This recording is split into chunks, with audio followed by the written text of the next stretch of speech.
Good morning.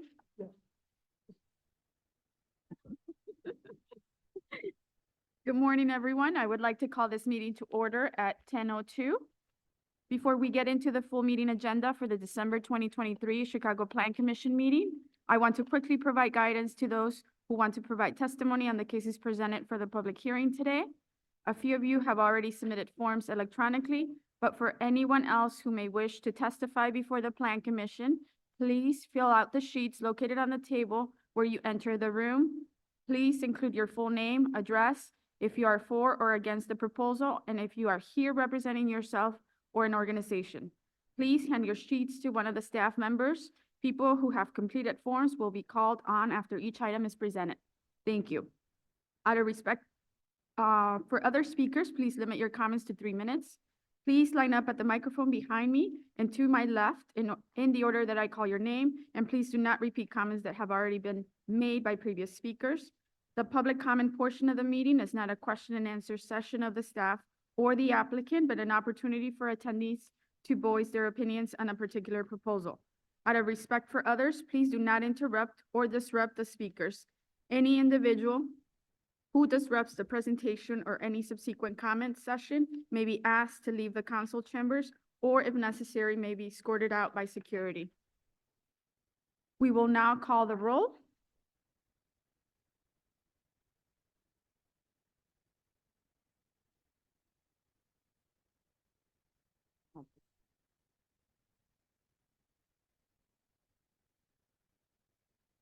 Commissioner Barclay? Not here. Commissioner Carney? Thank you. Commissioner Brumfield? Here. Thank you. Commissioner Boatright? Thank you. Commissioner Dowell? Thank you. Commissioner Escareño? Here. Thank you. Commissioner Flores here. Commissioner Johnson? Commissioner La Spata? Here. Thank you. Commissioner Lyons? Not here. Commissioner Murphy? Not here. Commissioner Haran? Not here. Commissioner Piñeiro? Here. Thank you. Commissioner Ramirez Rosa? Not here. Commissioner Reyes? Here. Thank you. Commissioner Soto? Not here yet. Commissioner Sicho Lopez? Not here. Commissioner Esposato? Not here. Commissioner Tillman? Thank you. Commissioner Villegas? Here. Thank you. We will now approve the minutes from the November 16, 2023 regularly scheduled Plan Commission meeting. The minutes were distributed prior to today's hearing. Do I have a motion to approve the minutes from the regularly scheduled meeting of the Chicago Plan Commission held on November 16, 2023? Motion by Commissioner Brumfield, second by Second. Commissioner Piñeiro. Roll call vote. Commissioner Carney?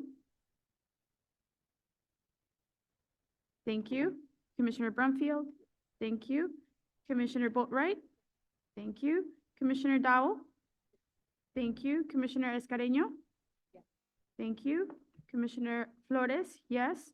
Commissioner La Spata? Yes. Thank you. Commissioner Piñeiro? Yes. Thank you. Commissioner Reyes? Yes. Thank you. Commissioner Tillman? Yes. Thank you. And Commissioner Villegas? Yes.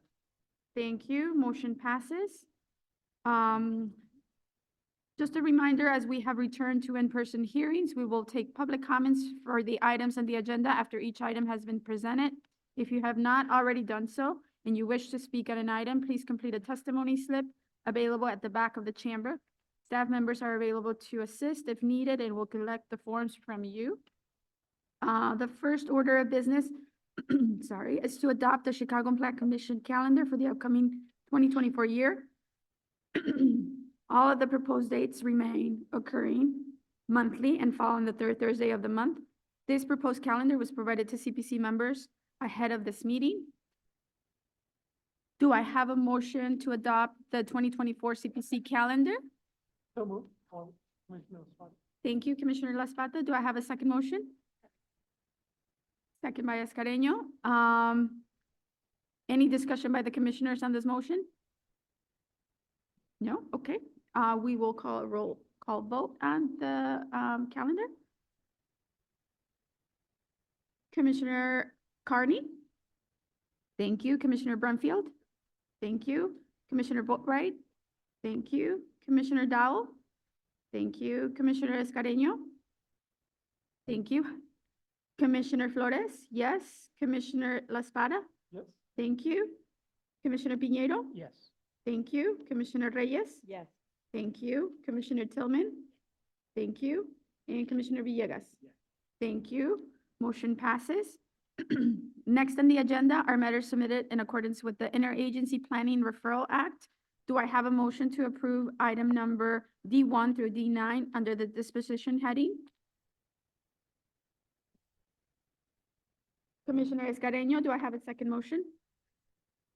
Thank you. Commissioner Tillman, roll call vote. Commissioner Carney? Thank you. Commissioner Brumfield? Thank you. Commissioner Boatright? Thank you. Commissioner Dowell? Thank you. Commissioner Escareno? Thank you. Flores? Yes. Commissioner La Espada? Yes. Thank you. Commissioner Piñero? Yes. Thank you. Commissioner Reyes? Yes. Thank you.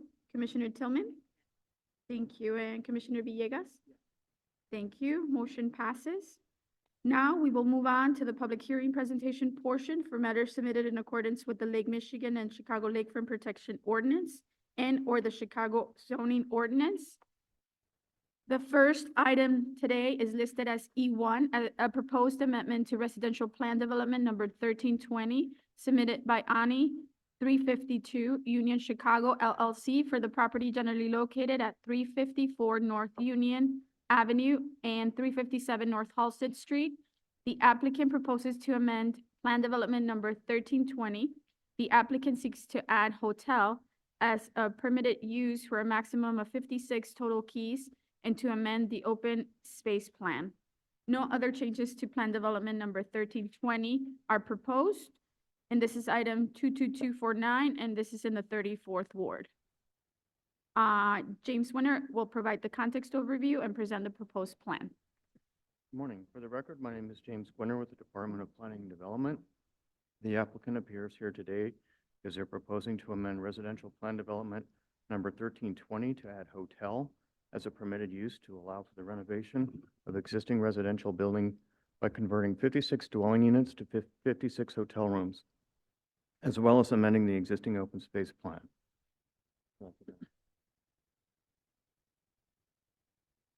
Okay. Next slide, please. The subject site is located in the near West Side community area. The population is approximately 67,000 persons. The median age is 31.8 years, and the median household income is just over 98,000. Next slide. The site contains an existing 36-story building that is bordered by a 31-story residential building to the north, North Union Avenue to the east, West Wayman Street, and a 14-story residential building to the south, and North Halsted Street to the west. The site is located within a transit-served location and is less than a tenth of a mile from the CTA's number 8 Halsted bus, less than a quarter mile from the number 56 Milwaukee bus stops, a quarter mile from the CTA bus line or Blue Line stop at Milwaukee Avenue and Grand Avenue, and a little over a third of a mile from the CTA Green Line stop at Clinton Street. Next slide. The site is located in residential business plan development number 1320, which was originally adopted in 2016 and last amended in 2018. The zoning districts in the immediate area are DS-5 Downtown Service District and the plan development number plan developments number 819, 370, and 1573. Surrounding land uses in the area are predominantly residential, commercial, and parking uses. The Kennedy Expressway runs below the western edge of the site, and railroad tracks border it immediately to the south. Next. These are aerial and street views of the existing building from the west. Next one. This slide shows the radius of a 15-minute walking distance to nearby businesses. The proposal is subject to the Chicago Central Area Plan and the Central Area Action Plan, which were adopted by the Chicago Plan Commission in 2003 and 2009. The plans support creating a vibrant, high-density, mixed-use central area. Now I'm going to turn the presentation over to Ed Cuss, the attorney representing the applicant. Thank you, James. Good morning, Chairman Flores and members of the commission. My name is Ed Cuss with the Taft Law Firm located at 111 East Wacker in Chicago. I'm appearing on behalf of the applicant, Ani 352 North Union, Chicago, LLC. And joining me this morning to my right is Paul Pirro, Head of Development for the applicant. As James said, it's an existing building containing 373 dwelling units with 170 parking spaces. And the purpose of this amendment is twofold. One, to add lodging as a permitted use, which would include hotel. And number two, to modify the open space plan, which is situated at the southwest corner of the property. As James mentioned, the maximum number of hotel rooms would be 56, and there would be a trade-off. So for every unit used as a hotel room, it would reduce the number of actual residential apartments available for rent. So it's a one-for-one swap. In the building, there would be 4 floors 5 to 8, used for hotel room. Each floor has 14 units, and each floor contains a mix of different size of units, from anywhere from a studio to 3-bedroom units. And these units are geared for stays of less than 30 days. And in Chicago, if you have stays of less than 30 days, you have to obtain technically a hotel license. The typical user for these furnished apartments is a corporate traveler and family-oriented users, which lends itself to having a longer than average stay than a traditional hotel room. The applicant has developed partnerships with major companies such as Google, Apple, and Microsoft, and has utilized this business model at a couple of its other buildings in Chicago, in addition to its buildings in Vancouver, Seattle, and Los Angeles. And just to be clear, nothing in the building will be changing physically. There's no new construction taking place. The units already exist and are already furnished because they did have a furnished unit program already in existence. This is a view of the building elevations, both east and west. Here's an open space landscaping overall context of the site plan.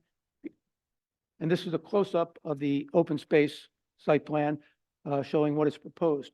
And the open space is going to be a combination of greenery, a children's play area, pickleball courts, half basketball courts, and I think that's about it, bocce ball, I think, just a variety of sports. They found that residents have been asking for that, and it's been very popular throughout the city. In terms of public benefits, the open space will be open to the general public, utilizing the same hours that the Park District uses at their facilities. Finishing the open space will produce about 8 new construction jobs and approximately 5 permanent jobs. The project's target goals are 26% of the annual dollar value of all construction contracts to be awarded to qualified MBEs and 6% to qualified WBEs. So, thank you.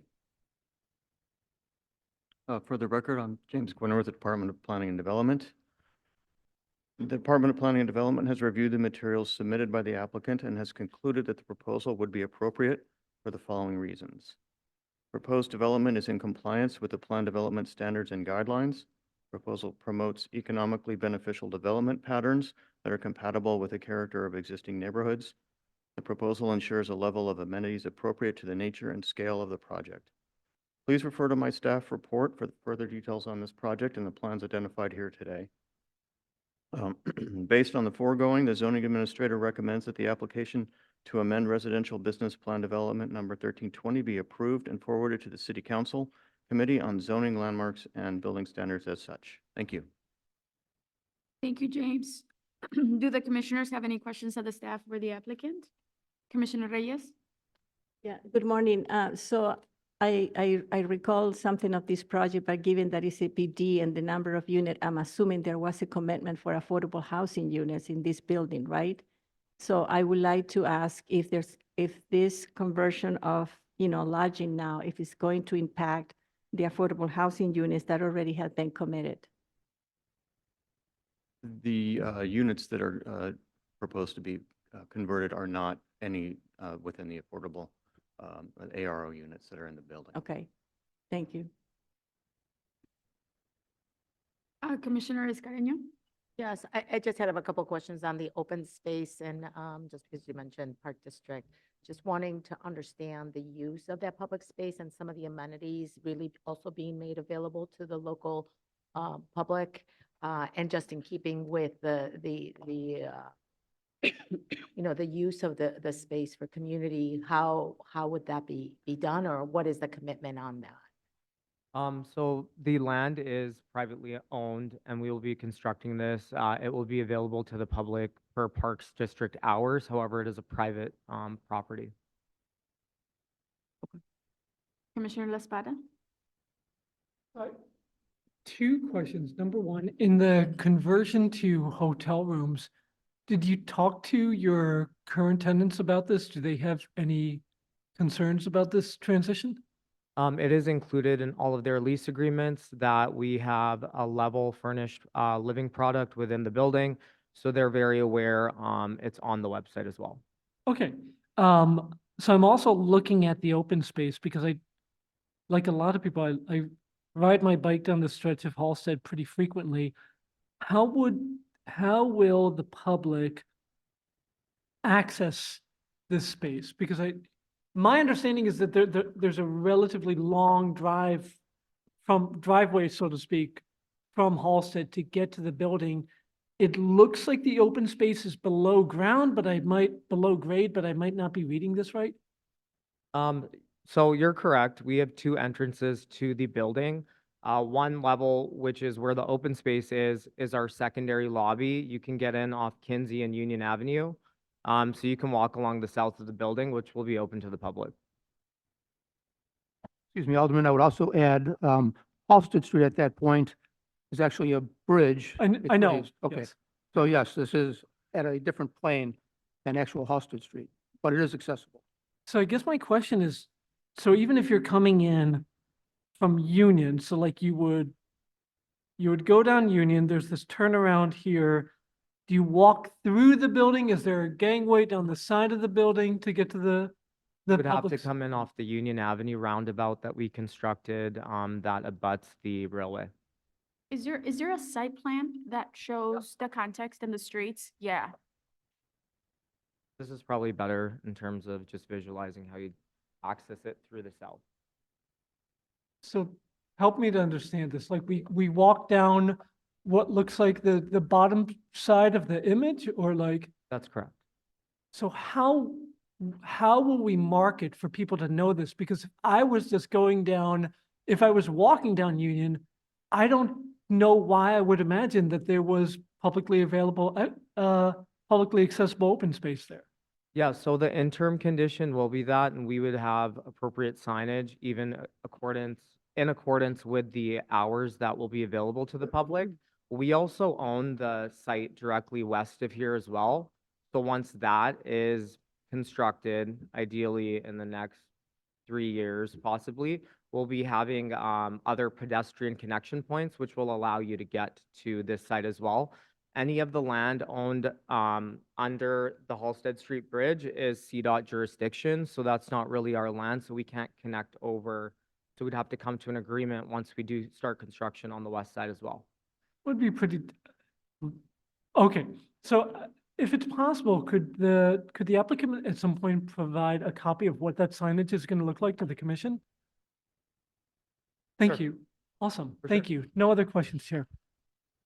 Commissioner Piñeiro? Yeah, thank you, Madam Chair, and thank you, gentlemen, for the presentation. Look, I mean, I just want to make an observation and some thoughts because it's no coincidence that we're focusing on the public area. This body has actually been focusing a lot related to public spaces in that area in particular, in many other projects as well. But that area, of course, is undergoing a tremendous amount of development and really not a very significant amount of public area accessible. I know the ONI Group, owns that land to the west, and I know that you also own a fair amount of land north of that, north of that project as well. I think the point, that my observation is that I think the point that is being made here is no coincidence. There's a lot of focus of this body on public space and the available use of that public space. So thank you for sharing the details, but it's also good for you to know for future developments that we're very focused on that. Thank you very much. Thank you, Commissioner. Commissioner Dowell? Yes, thank you, Chairwoman. Good morning. Thank you so much for your presentation. Just curious, this is a totally privately financed project, correct? That is correct. Okay, and the number of jobs associated with the hotel portion of this amendment? It would be 5. 5, okay. Thank you. No problem. Any other questions or comments from the commissioners?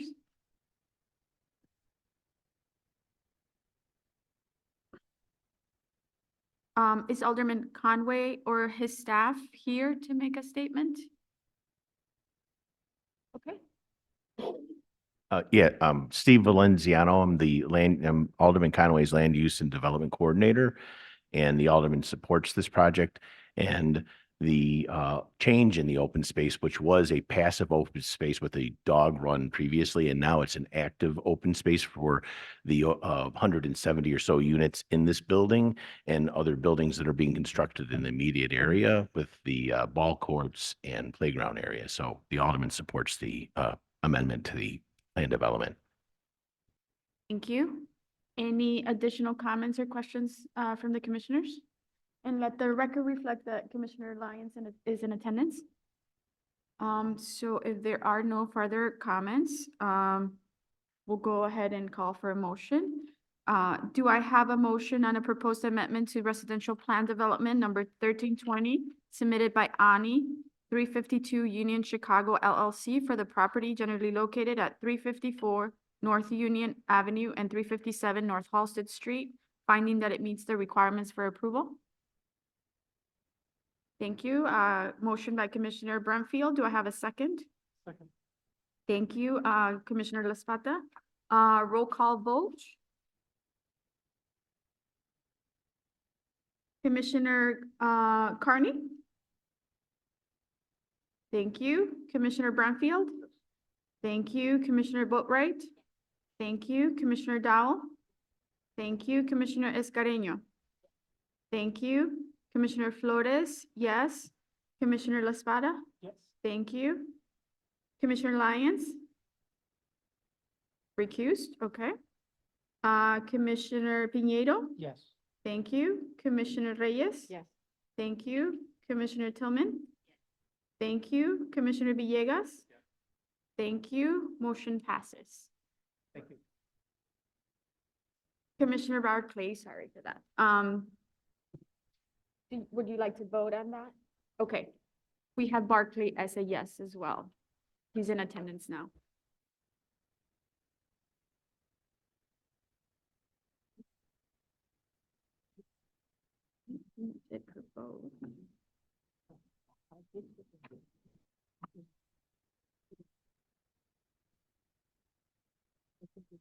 The next item today is listed as E2, a courtesy presentation related to Phase 2 of Subarea A of Residential Business Plan Development number 1525 for the property generally located at 4400 through 4458 South Cicero Avenue. This phase proposes to construct a 183 units of mixed income housing and ground floor commercial space across 2 buildings,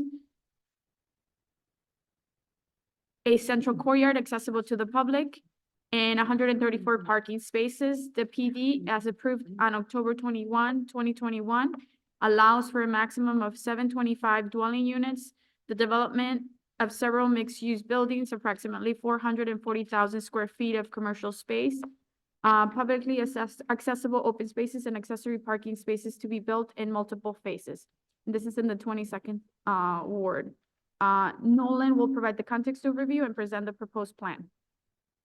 Thank you. Good morning, Madam Chair, members of the commission. For the record, my name is Nolan Zaroff with the Department of Planning and Development. The item before you this morning is a courtesy presentation related to Phase 2 of Sub-Area A of Residential Business Plan Development Number 1525 for the property generally located at 4400/4458 South Cicero Avenue. The PD, which was originally approved in October 21st, 2021, allows for a maximum of 725 dwelling units, the development of several mixed-use buildings, approximately 440,000 square feet of commercial space, publicly accessible open spaces, and accessory parking to be built in multiple phases.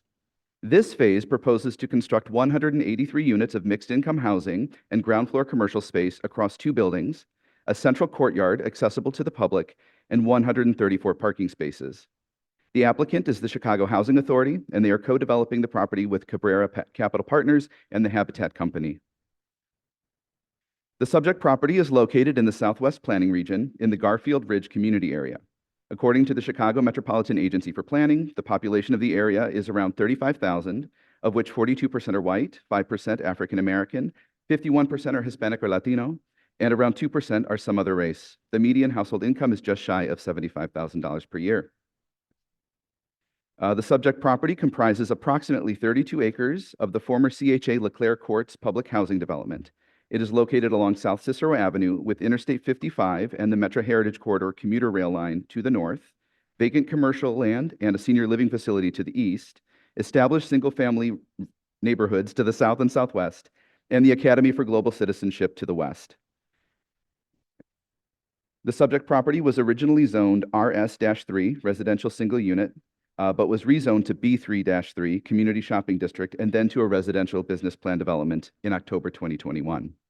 Adjacent zoning to the east includes a planned development for a senior living facility at 45th and Cicero, and another planned development and B3-1 zoning that is currently mostly vacant. To the south and the west are neighborhoods zoned RS-2. Here you can see a diagram that shows the sub-areas for this planned development and initial phasing. The applicant has proposed 2 sub-areas, A and B, and will develop the site in multiple phases. The sub-area A includes a proposed commercial block, which was approved at Plan Commission in October 2021, and a mixed-use block, which recently underwent site plan review and is the subject of today's courtesy presentation. Additional future phases are contained within sub-area B and have only received conceptual design review at this time. Future phases will also be subject to Part 2 design review and courtesy presentations to Plan Commission. This diagram depicts the full site program and identifies which portions have gone through full site plan and design review with the Department of Planning and Development. The area outlined in red, Phase 1, was fully reviewed by DPD and went to Plan Commission in October 2021, and the 2 orange buildings and their associated site plan have undergone site plan review and will be presented to you today. The applicant will be expected to work with DPD on site plan and design revisions at the appropriate time and will provide additional courtesy presentations to this Plan Commission with each subsequent phase. I will now turn the presentation over to Roxanne Knapp from the development team, who will further explain the details of this phase of the project. Ms. Knapp?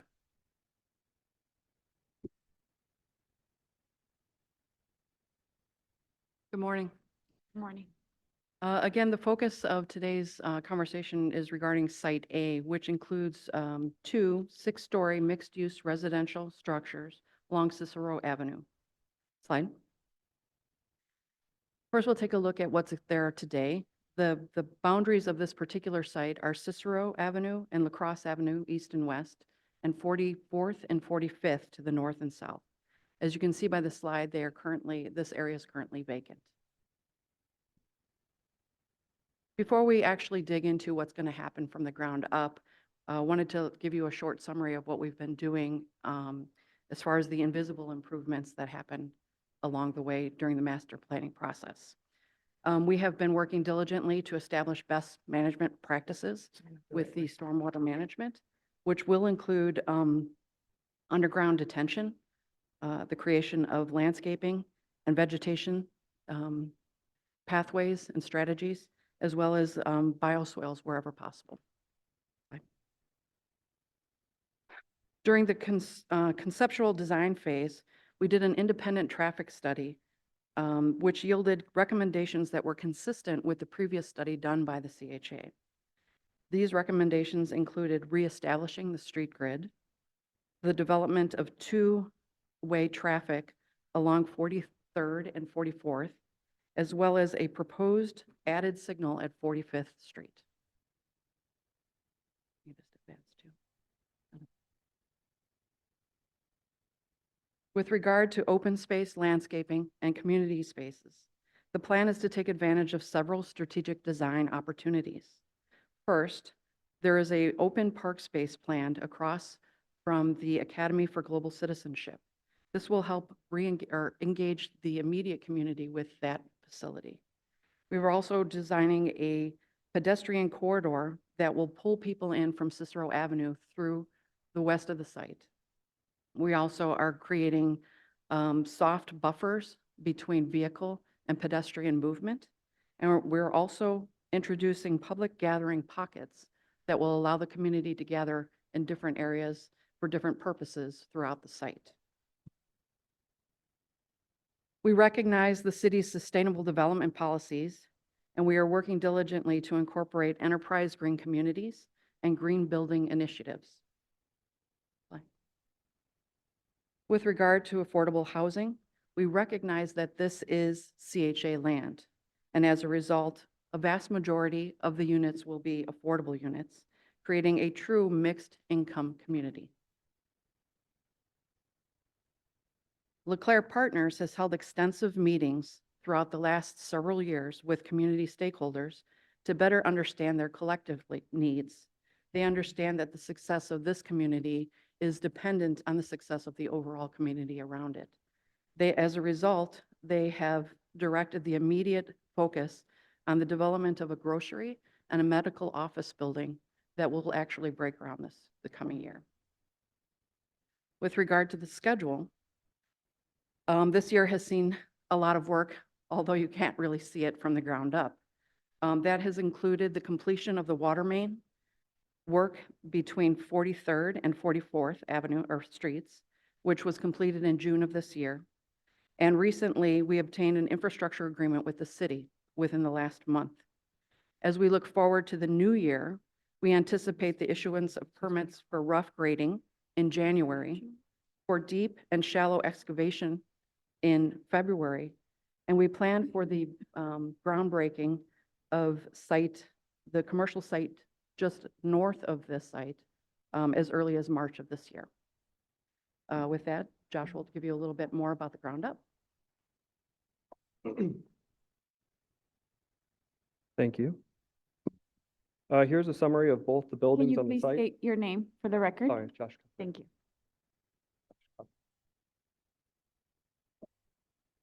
Here's a summary of both the buildings on the site. The A North building, the L-shaped building at the corner of Cicero and 44th, and the A South building, the bar-shaped building just south of it at Cicero and 45th. Both are 6-story buildings with residential units on the upper floors and commercial space and access points on the ground floor. 73 units in the A South building and 110 units in the A North building. Here's a more detailed look at the site. You can see the public courtyard space between the two buildings is actually the beginning of a green belt feature that runs west through the entire master plan. Parking is on the west side of the buildings with access off of Lacrosse and 45th Street. Both buildings have private community terraces as part of their amenity program. Here's a rendering of the A North building from Cicero and 44th. The building is comprised of several volumes of varying heights to break down the building's bulk. The volumes are further broken down with the brick articulation on the facade. The warm colored brick palette that we selected is inspired by the single-family homes in the surrounding neighborhood. You can also see that there is a dedicated area for community art on the 44th Street facade. And the residential entrance you can also see off of 44th Street. Slide. Here's a rendering of the A South building from Cicero and 45th Street. This building has a similar palette and massing to A North to unify the development.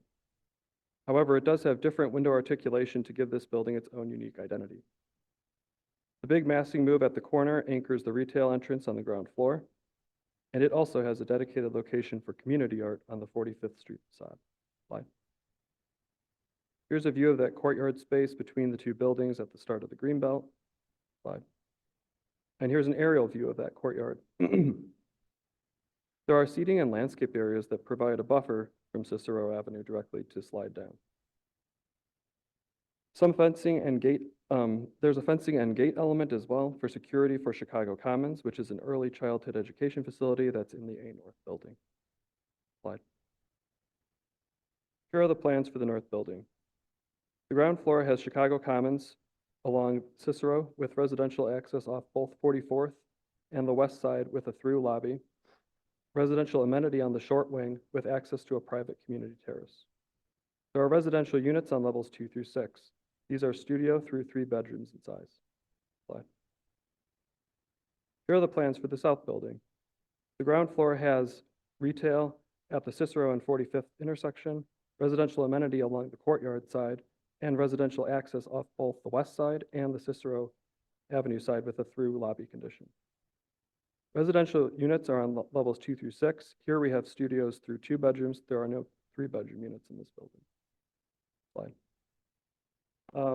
Here's just a closer look at the facades of the north building, the Cicero side slide, the 44th Street slide, the west side, and the courtyard side. And then next. And then same for the A South building, the Cicero side of the building, the courtyard side of the building, the west side of the building, and the 45th Street side of the building.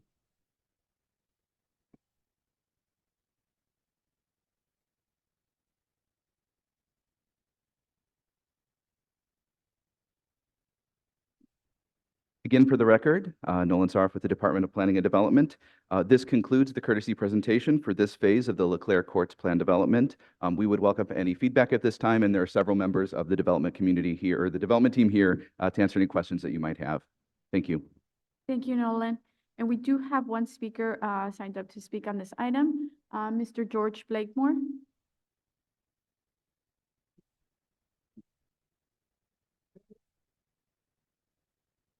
Planning and developing.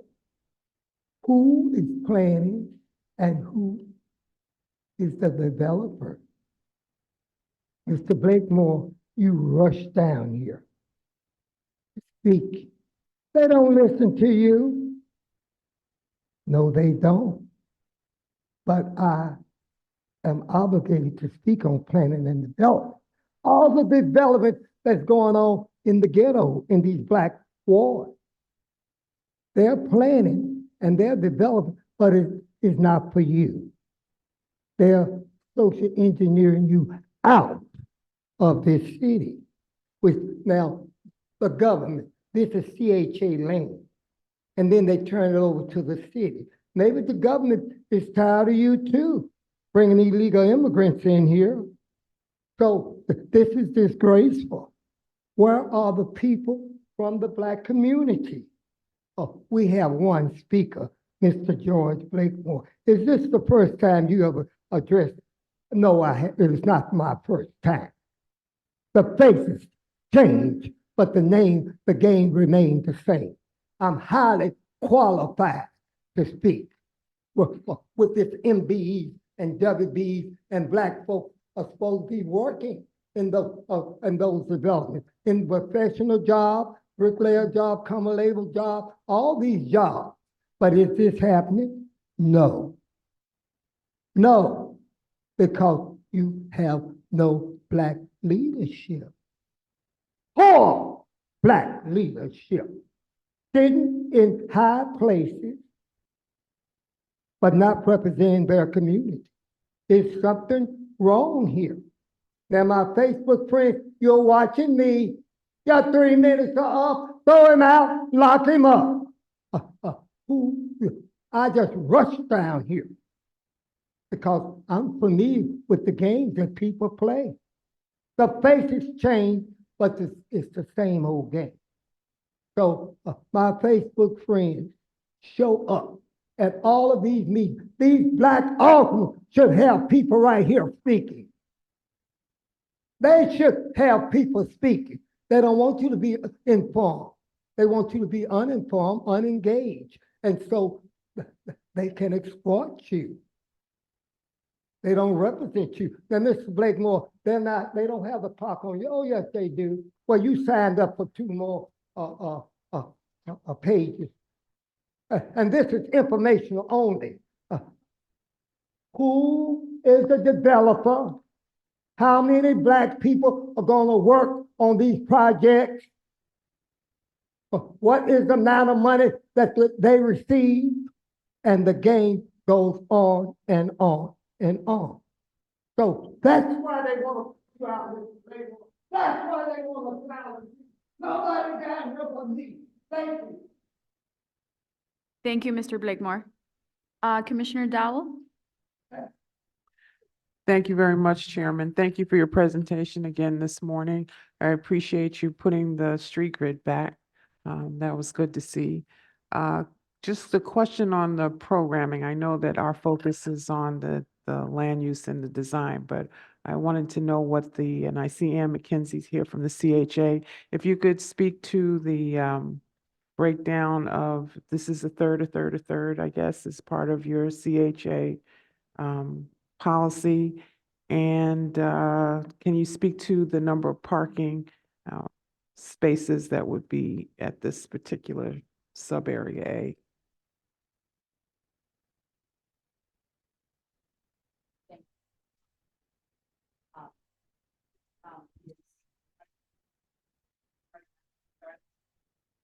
It's on.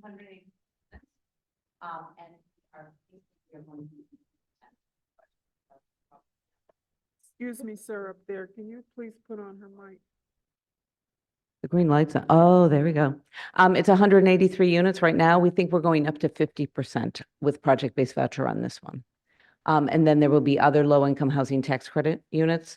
And there will be, as in all of ours, mixed income, we will make sure that there is some market rate because to remind people, CHA goes up to 80% of area median income. So we go above the 60. The average for our families are at about 30% and below. But we want to make sure that we have the room for other people who want to live in this community. Thank you. Parking? 134 parking spaces are proposed. Commissioner Boatright? Around parking, but I do want to ask a little bit about benefits. If possible, have your tenants been identified and is there an opportunity for local hiring, particularly with the residents, if they have been identified, a commitment, best effort? Thank you for another question. The Chicago Housing Authority does have a requirement for what is termed Section 3 hiring. So there will be a Section 3 hiring requirement on this, which is, as a whole, our whole agency should be 25% of labor hours. We will do our darndest on each phase by phase on that. The other thing that we do that is not required by HUD, but we continue to do, is Section 3 companies. So that could be resident-owned companies or companies that primarily employ low-income individuals. We will also have a requirement on that. We also, in conjunction with the city, monitor the minority and we don't separate WBE and MBE, so we honor the city's separation of the two. So we will also monitor that. Commissioner Brumfield? Yes, again, thank you for your presentation this morning. Just have 2 questions. Very curious, with the high percentage of 1-bedrooms, is there something that's driving that? It seems that, you know, a lot of other developments in other parts of the city, you know, it's more of a balance between 2 bedrooms and 1-bedrooms. It almost seems like an inverse of this. Just curious what's driving a high percentage of the 1-bedrooms. And also, second question, I know this may be early days still, as you are still, I'm sure, updating and refining the design, but wanted to know if you have engaged an artist here. We're seeing some expression of art on the buildings, which we think is a needed touch, but just curious if you also have secured an artist or considering someone from the neighborhood. Anderson from Habitat. I'll handle the first one. The vast majority, a very large percentage of the CHA waitlist is for 1-bedrooms. So I think it's important to follow census information, and there are a lot of one-bedroom families in this world. That does not mean we expect this to be a one-bedroom community. Sure. So Dave Mavis from the Habitat Company is here. Mark Krinchik from Cabrera to answer who the co-developers are. The CHA is part of the co-development team here. We do follow our wait list for that, but we do anticipate the need for larger bedrooms here. We're excited, even in this first building, we put some 3 bedrooms in, so thank you to the development team. They did in the appropriate place. But we are expecting that these 2 buildings will act as a way to stimulate interest in the community, but also protect a little from sound. Cicero is not a quiet street, and to protect a little bit, so when we get interior, we expect to see larger units. Thank you.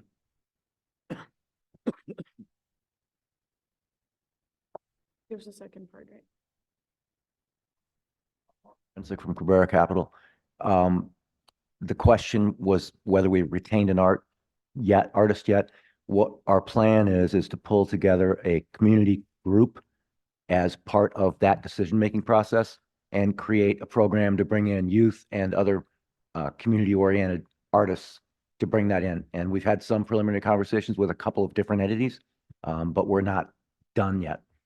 But it is forthcoming. Thank you. Thank you, Commissioner LaSpada. Thank you very much, Chair. Adjacent to the building, because I love what we're talking about with the development. I've been quietly texting with the local Alderman, Mike Rodriguez, who is 100% supportive of what we're seeing, which is great to hear.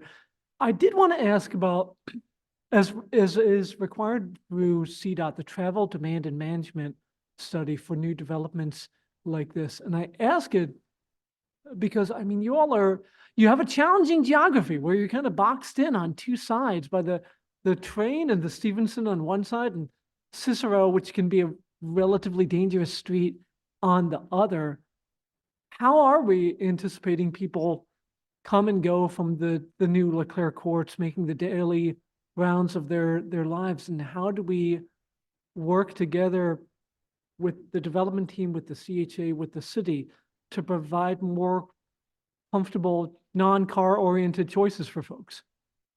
Yeah, so I don't know if there's someone from the development team who can speak to some of the work that you've done with CDOT on redesigning, reengineering. I know we have Kevin McGinnis here as well.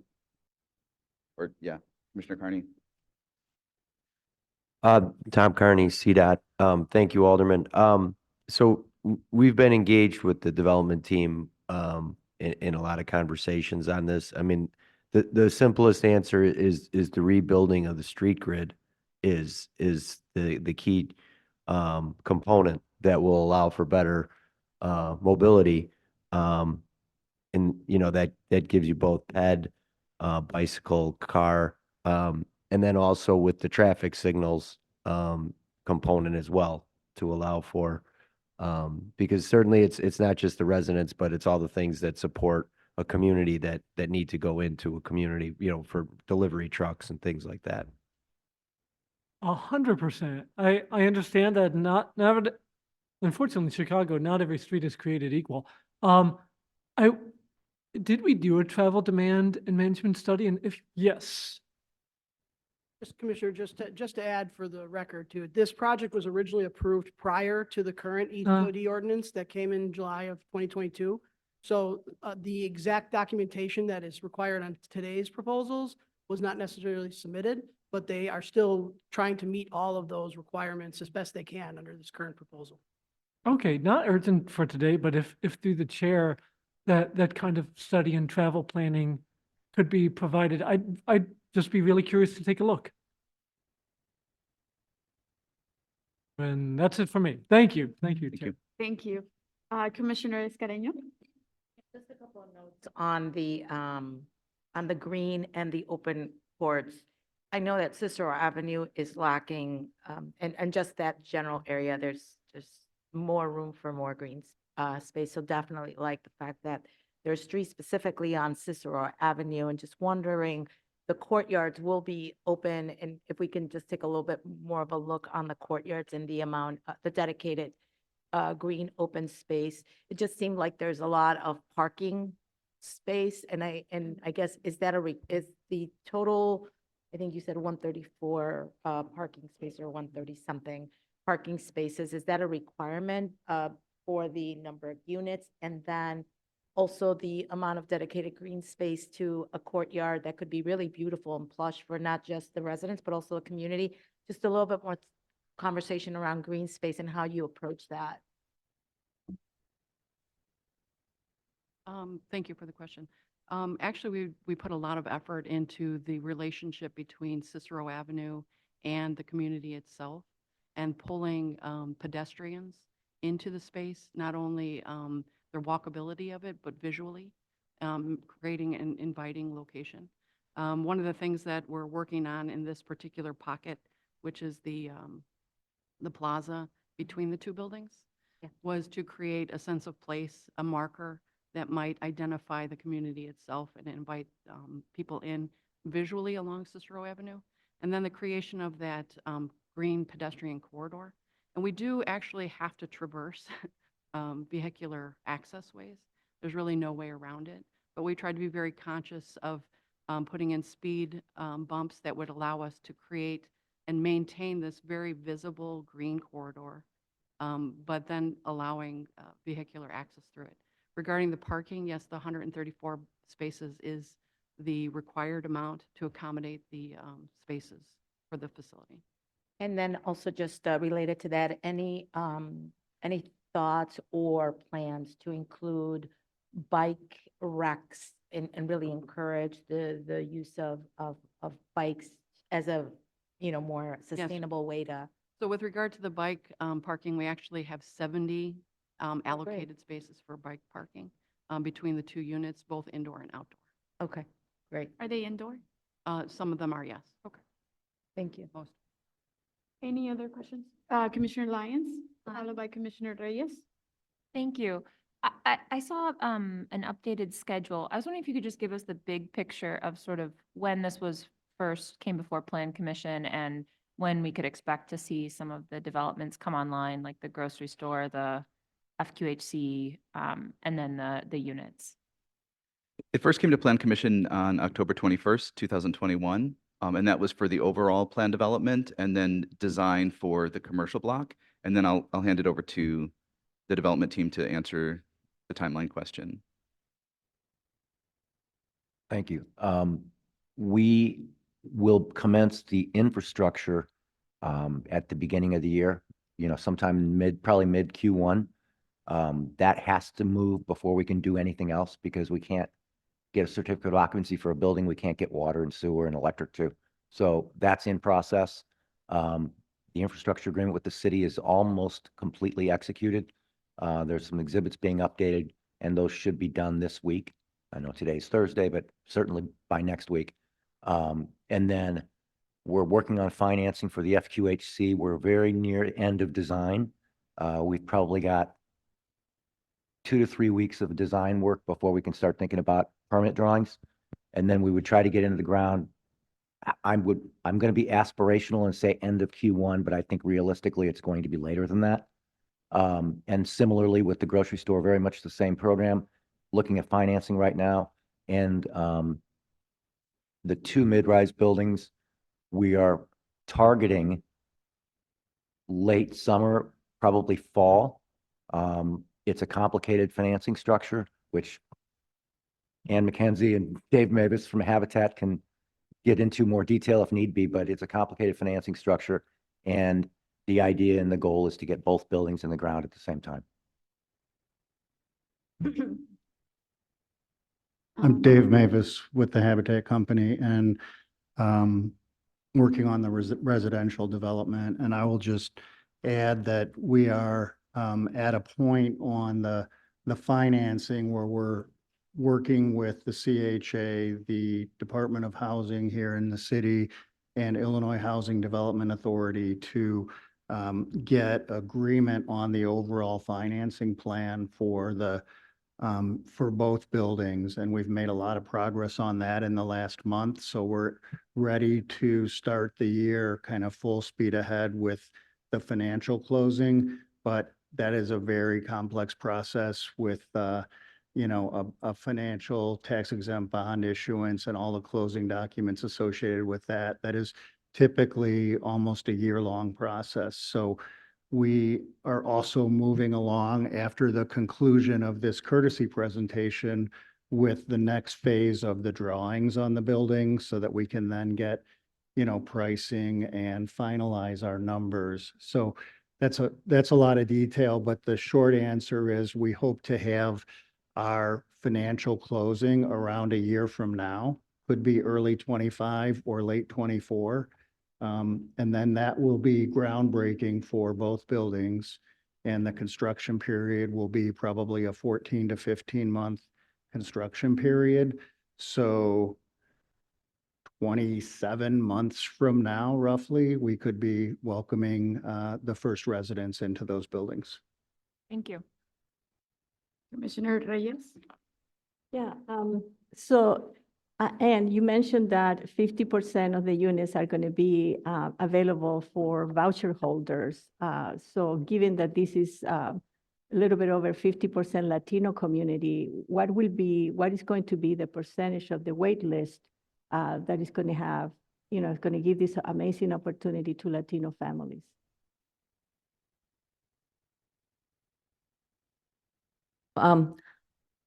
I said 50% would be project-based to this site. Okay.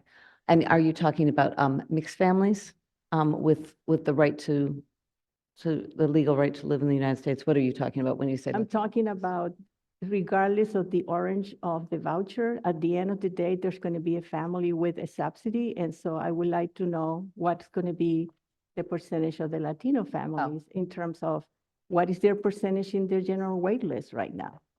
Well, this is this will have its own wait list. So like Encuentro Square and some others where we end up to some extent reflecting the community. But remember, our wait lists are open to the whole city.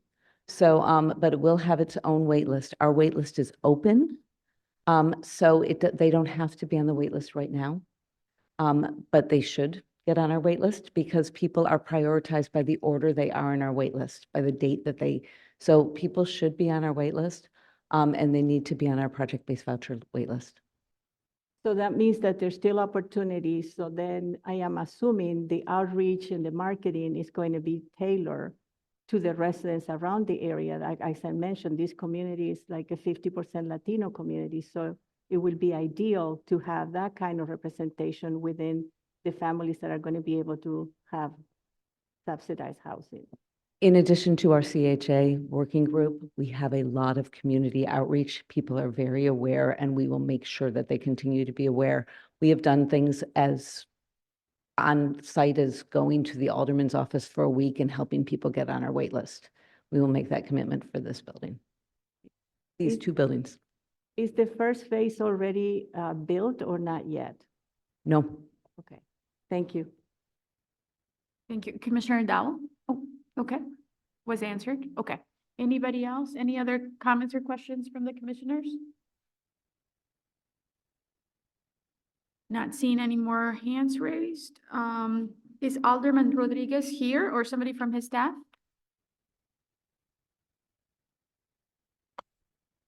Okay, thank you, Noah. So if there are no more comments, we'll move on to the next item. Thank you for the presentation. Thank you.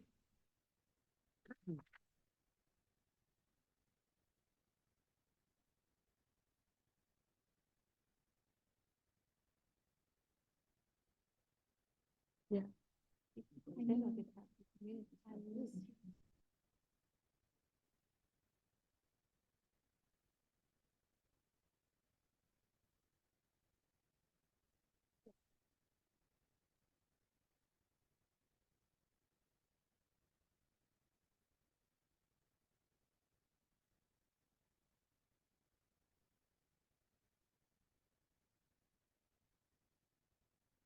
Our next informational session is staff from the Department of Planning and Development, Catherine Hurd, will provide an informational presentation on design guidelines being drafted for ground floor housing on commercial corridors. The in-progress guidelines supplement Chicago's adopted neighborhood design guidelines to provide best practices for renovation and new construction of ground floor housing on commercial corridors. In neighborhoods where housing demand exceeds commercial space demand, some property owners are locating housing on the ground floors on certain buildings rather than retain commercial space that will likely remain vacant. These guidelines will provide design inspiration for how to better contribute positively to the public realm as ground floor uses shift toward housing, subject to zoning and other requirements. Thank you, Chairwoman. Happy Thank you. holidays and good morning to everyone. My name is Catherine Hurd, and I'm a planner at the Department of Planning and Development. And as mentioned, I'm here to present just an informational item on a set of design guidelines that we've been working on this year. This is a preview of work for that. And it's to provide best practices and design inspiration for, with lots of photo examples for how to do successful ground floor residential uses on our commercial corridors. So we hired a consultant group earlier this year led by SCB, NIA Architects, and Ware Realty are also on the team. We began with an existing conditions assessment of our commercial corridors and where we're seeing good and less good versions of ground floor housing on our commercial corridors, where that's been successful and less successful. We've heard a lot from folks that own businesses on these corridors or neighbors of these corridors that have concerns and questions. And so we want to follow up on those. We put together some focus groups with a series of stakeholders, which include some of these folks, as well as people that throughout the whole city of Chicago that touch various aspects of development projects like this. So that includes architects, developers, attorneys, obviously city staff from all kinds of departments, DPD, DOH, MOPD, Department of Buildings, CDOT, aldermanic staff, chambers of commerce, et cetera. So we had a lot of conversations, other, real estate experts involved, where we talked about some initial design guidelines and got some really good feedback. And so since then, since the summer, we've been drafting those design guidelines and try to put together a public draft that we would like to release either at the end of this year or beginning of January of next year. So that will be coming out imminently, but we just wanted to give you a heads up on that before we bring it to you for adoption next year. So ground floor housing on commercial corridors has some very specific set of challenges. You need to meet the needs of a residential unit. So there's natural light and views and ventilation, privacy, security, but then also on our commercial corridors, we often want, active pedestrian focused corridors that are going to invite people to the commercial corridor and support the existing remaining businesses. And so this is a guide that is for both renovations of existing property into residential and then also new construction from the ground up. That would include residential on the ground floor. So again, this is a toolkit, it's a resource, it's best practices, it's design inspiration. This document in and of itself does not make any changes to process, policy, ordinance, requirements, none of that stuff. So just want to make that clear up front. And as mentioned, this is a sort of a coming from the parent document that was adopted last year, the Neighborhood Design Guidelines, which is our baseline set of urban design guidelines applicable to all commercial corridors in the neighborhoods of Chicago. And this just provides some best practices and design inspiration specific to the needs of ground floor residential on commercial corridors. We're also working on one that's specific to ground floor commercial and particularly storefronts that is in progress as well. But that's not what we're talking about today. That's a little bit, several months behind this one. So again, in order to do any of this, if you wanted to have ground floor housing on a commercial corridor, you would need to comply with the zoning and the building codes. It is not allowed in all of our zoning districts. So you'd either need to make sure you're in the correct zoning district, you need to change the zoning district, or you need to get a special use to allow you to do it. So that is all still required. You still have to meet all of the building codes. This is not modifying any of that. But it's certainly happening. So we're seeing it throughout our corridors a lot. And it's something that the industry has been looking at recently. ULI Chicago had a public policy committee look at this over the last year or so and put together some really good examples and research about the prevalence of starting to use our ground floors on commercial corridors for housing because we have such a high need for housing. Chicago has a lot more ground floor retail space than we're able to currently use. And so therefore we'd rather have people and activity on our corridors rather than vacancy and nothing, right? So, but we just need to do it in a smart way, and it can be challenging. So we want to be able to provide a resource here at the city.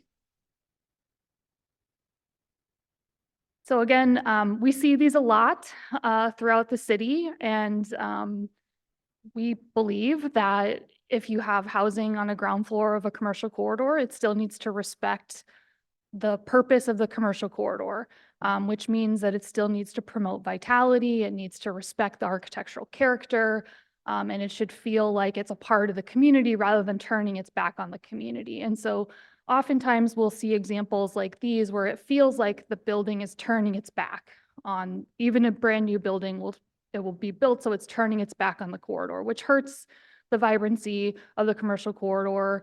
It makes it less comfortable for pedestrians. It doesn't encourage foot traffic to support the existing businesses that are still there.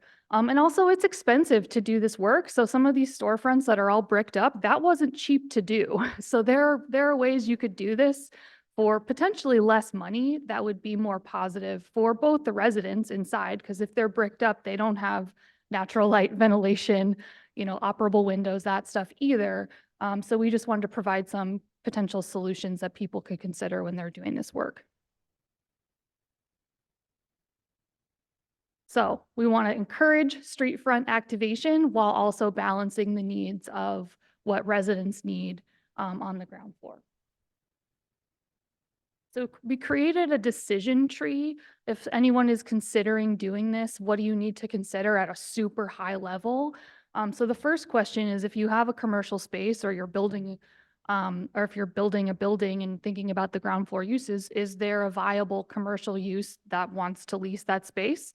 If the answer is yes, you're probably just going to do that.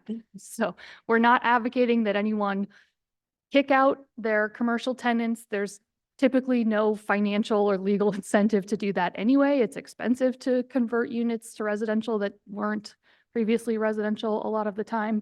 So just want to be clear that we're not advocating for kicking out existing commercial tenants. But then once you've established that, if you have a space that is either underutilized or you're building a new space and you don't believe that you have any demand for ground floor commercial, then the next step is to determine, can you make it comply with the construction codes? Once you figure that out and confirm that you can, then you need to look at the zoning. And as mentioned before, only certain districts allow it. So you may need to make a change or get a special use. So you would need to speak to our department, the Department of Planning and Development, and the local ward office if the zoning is not in alignment. So after you do all of that, you figured out you don't have a commercial demand, you don't have any issue complying with building codes, and you don't have an issue with zoning, then you might potentially have a good candidate to consider for ground floor commercial, and then enter the guidelines. So the structure is there's two sections of guidelines. One is about the site design and one's about the facade design. I'll discuss both of these. And then there's an example of real life case studies that show how some of these best practices get implemented in a real project, which we think is helpful and illustrative for people that are thinking about doing this themselves. So for the exterior site design, we want to think about the landscape and then also the building entrances. So the landscape, we talk about layers of planting to provide shade, energy efficiency, sort of filtered views, privacy, and sort of a buffer from what is often a busy commercial street. And then But that planting and that landscape treatment is also a positive contributor to the pedestrian environment for people walking by. For the building entries, there's ideas for how to locate or modify existing building entries to promote accessibility, to meet the needs of the residents, and then to maintain an attractive character on the commercial corridor that respects the historical architecture and the general condition of the corridor. So for the facade guidelines, there's a little bit more meat here. So there's ideas on how you can celebrate and work with the unique architectural character of the building or corridor, looking at how you can choose durable materials that are going to be appropriate for residential uses. And that includes other considerations that you wouldn't necessarily think about as much with commercial. So energy efficiency, climate comfort needs, these are things that are less important when you're talking about commercial, not unimportant. But there are specific things you could do that you wouldn't necessarily do if you were just doing a commercial space. And then, of course, doors. So ideas for how you're selecting or modifying doors to be more appropriate to a residential use. So it's not necessarily always going to be this fully transparent, glassy door that you would have for a commercial storefront on the ground floor. So there's other ideas to make it feel and function more appropriately for residential uses and signal that this is not a storefront. You're not invited to just walk in. Thank you very much. Lighting, so ideas and considerations for how lighting could be appropriate for commercial uses, and then windows. We had a lot of discussions about windows. We have a lot of ideas about windows because that is one of the most challenging aspects of this work. So typically we encourage large panes of transparent glass on our storefronts on commercial corridors, right? So very glassy, very transparent. That may not be the most appropriate for all residential uses on the ground floor because again, you know, while residents want natural light and ventilation, energy efficiency, they want operable windows, they want climate comfort, they want privacy, they want security. And so we have a range of examples for how you could balance some of these factors through design. And of course, exactly how those balances and what treatments you choose are going to depend on the specific context, preferences, et cetera. So I won't go into all the specifics of the design guidelines. That's just sort of an overview. And then I have a couple examples of case studies. So we have a range of case studies that we're putting together that shows both new construction and conversions of existing commercial space to residential, and then higher and lower budget amounts. So we tried to get a whole range of examples, but I'll just show you two. So this one is definitely a much more high-end renovation of an existing storefront. So they modified the existing storefront so it does feel a bit more residential. So you can see that the front door is more solid. It's not completely solid, but it's much more solid. The windows, rather than having one big pane of glass, is divided into be a more residential scale. You'll see that there's a knee wall there at the bottom of the storefront window that I don't know for sure that that wasn't there before, but it looks to me like it might not have been there before. And that's a way where you can kind of reduce the amount of glass without reducing any of the light in, but also increasing the privacy for people inside. So on the inside of the building, on the other side of that knee wall, they have a little desk and a bookshelf, which is like some nice storage and a good transition area. But then you don't have like floor to ceiling glass of people looking inside your building and losing heat. Then you'll see that the bottom portion of the glass is this textured glass, which allows in the light, but also people can't see exactly what you're doing in there. And it's still attractive from the outside. It creates a nice effect visually. So it's not a complete blank wall by any means. And then of course, how they look at how the unit is organized. So the more private uses, so the bedrooms, bathrooms, those are located further back in the unit. And then the less private spaces, so they have a workspace and a living area, that's much closer to the window. So they can lay out the unit to kind of work with the specifics of having a ground floor unit on a commercial corridor. And then the last example I'll show you is an existing mixed use building that was modified. Previously, ground floor commercial space, it was all converted for a relatively modest budget for what this is into several new residential units, some of which are accessible because it's on the ground floor, which is great because you don't need ramps or elevators or any of that stuff. And in this city, we need as many accessible units as we can get, and this is a great, relatively affordable way to provide those.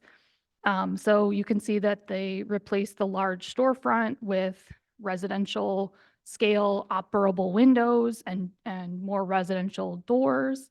And it's still very attractive and welcoming to the street. It's still promoting, you know, a comfortable walking environment. It's not a blank wall that's turning its back to the street, and it's still serving the residential needs. And these are, you know, very popular units, we've heard. So those are the two case studies, and then I'll just wrap up with a reminder on when to expect us next. So again, this is just informational, just giving you a preview of what we're working on. We plan to post a public draft of the guidelines, which are in progress right now. We want to get those up, I would say safely by mid-January.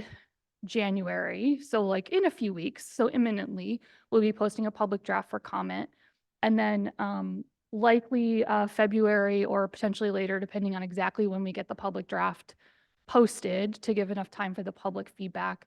But we will be coming back in a couple of months for a request for adoption.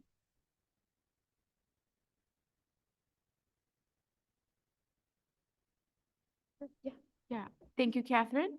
So we have a couple commissioners wanting to ask questions. Commissioner Lyons, followed by Commissioner Piñeiro. Thank you. Just a question. You mentioned, you know, putting bedrooms in the back of the space. I imagine then one of the issues would be there's, at least some of the spaces I've seen have no windows sort of in the back space. How do you handle that with like the need for egress and some of those back spaces and light? I was just curious if that had been contemplated. So in the examples that we've seen, and we have examples in the document of case studies that include like the floor plans of what different examples have used. And so sometimes they're getting in windows on the sides of the buildings. And then a lot of the time it's also, you know, you have high ceilings, you have the windows much higher on the walls so you can get deeper light penetration. You're using borrowed light, so like partial height walls all the way in the bedrooms. So there's a lot of, so there's a lot of creative ways to get around that that we've seen. And of course, everything is about trade-offs, right? So like if it's really important that you have like a lot of light coming in your bedroom, you know, that's probably not what you're going to pick, but a lot of people don't care about that. And they would rather have a more dark bedroom and have that light in their living room area. Thank you. Sure. Commissioner Piñeiro. Thank you. Thank you, Madam Chair. And thank you, Catherine. Great presentation. I really enjoyed it. And I think it's important. It's an important aspect of creating harmony among the spaces in these commercial corridors. So early next year is going to be implemented. Is any form of this being adopted right now? I know formally adopted then, but at least informally in terms of encouraging development to abide by some level, some form of what we're in the process of developing here? So this was actually requested specifically because a lot of the chambers of commerce and the aldermanic offices are reviewing like small zoning changes and special use requests. These are not things that are typically like coming through our regional planners and like DPD at large. So so we're not typically the ones that are reviewing this. Also, a lot of these things are not necessarily being done super legally, so they're not always being fully reviewed. Because I can tell many of those things are true because they definitely don't meet building codes.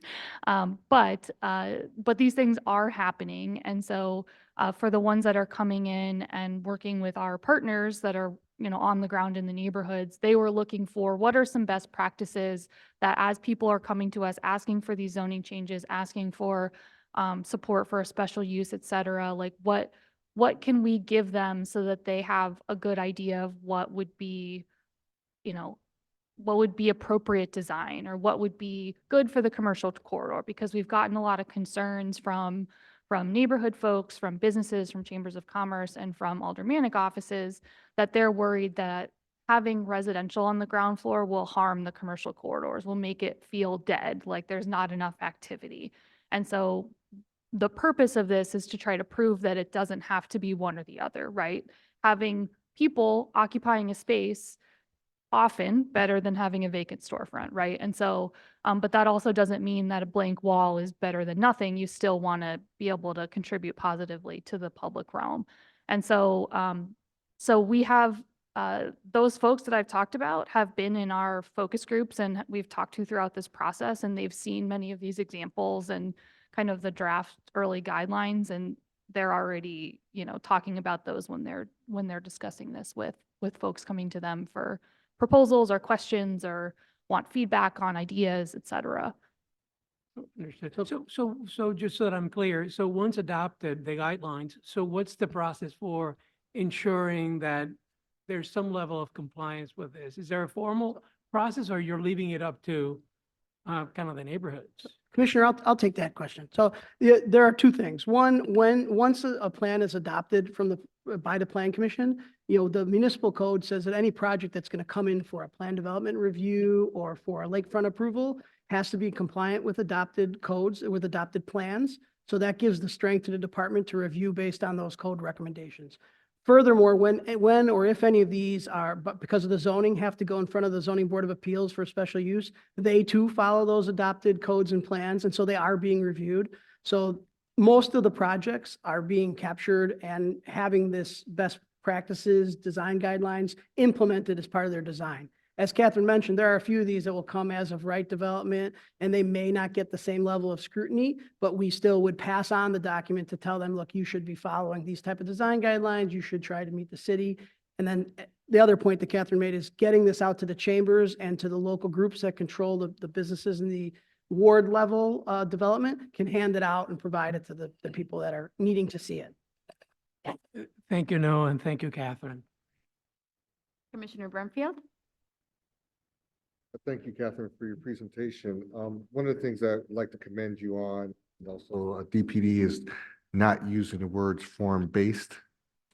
We could probably talk for about 5 minutes on that, but I'll leave that alone. But that said, I'm wondering if you are exploring or considering a minimum percentage of glazing at the ground level to make it feel like it's the level of transparency, but also to be honest, you know, not everyone probably will be considering a ground floor unit, you know, that has 0-foot setback, which is predominantly a number of our commercial buildings.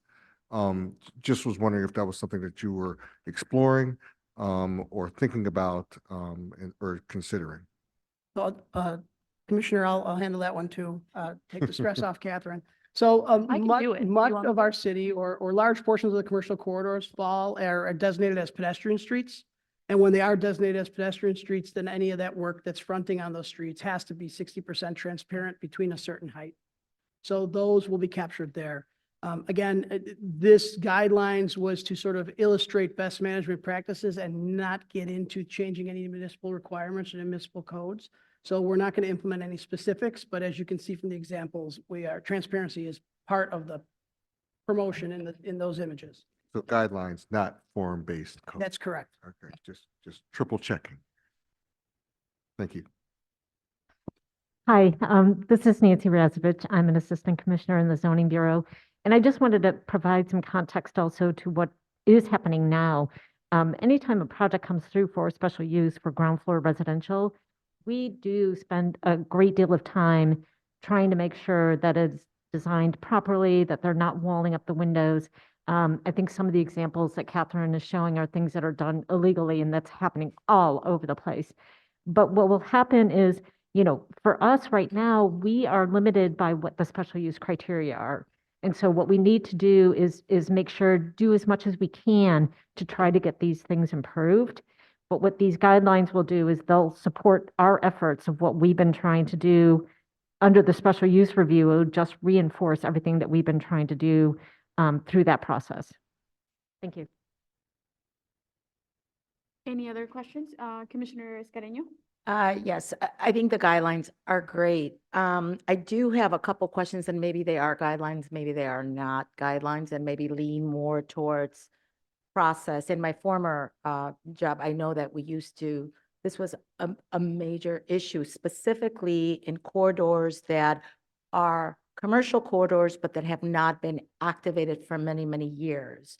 And the special use process is extremely burdensome, especially in disinvested areas. And so I would want to understand how that is being looked at. And maybe it's part of the policy, and I think the policy changes will absolutely help. But I do think it's important to think about, and maybe you guys have a plan in planning and development about commercial corridors that have not been activated for many, many years. What is being done to address the hurdles and burdensome processes for some of those individuals that live there? To activate spaces for residential is great. I think they're obviously not going through the proper process because it is burdensome. To get a special use, most folks are under the impression that you need a lawyer, and in many cases you do. So I think it is difficult to get to where we want to go as a city and make these places really vibrant unless we address the burdensome processes that may exist for some of these owners and landlords. Additionally, I was wondering, number one is, broadly, are we looking at these commercial corridors that have not been activated? Because for years and years, we've been working on trying, as a city, we've been working to try to activate those corridors. And so what happens when, let's say 30, 40, 50 years, a corridor is not coming back? How do we make it so that it continues to be vibrant, eliminate some of those hurdles, and revisit whether there needs to be a little bit of flexibility there? And then number two, is it appears to me, and this is maybe more of a county issue, not a city issue, that there are some benefits, tax benefits that encourage vacancy.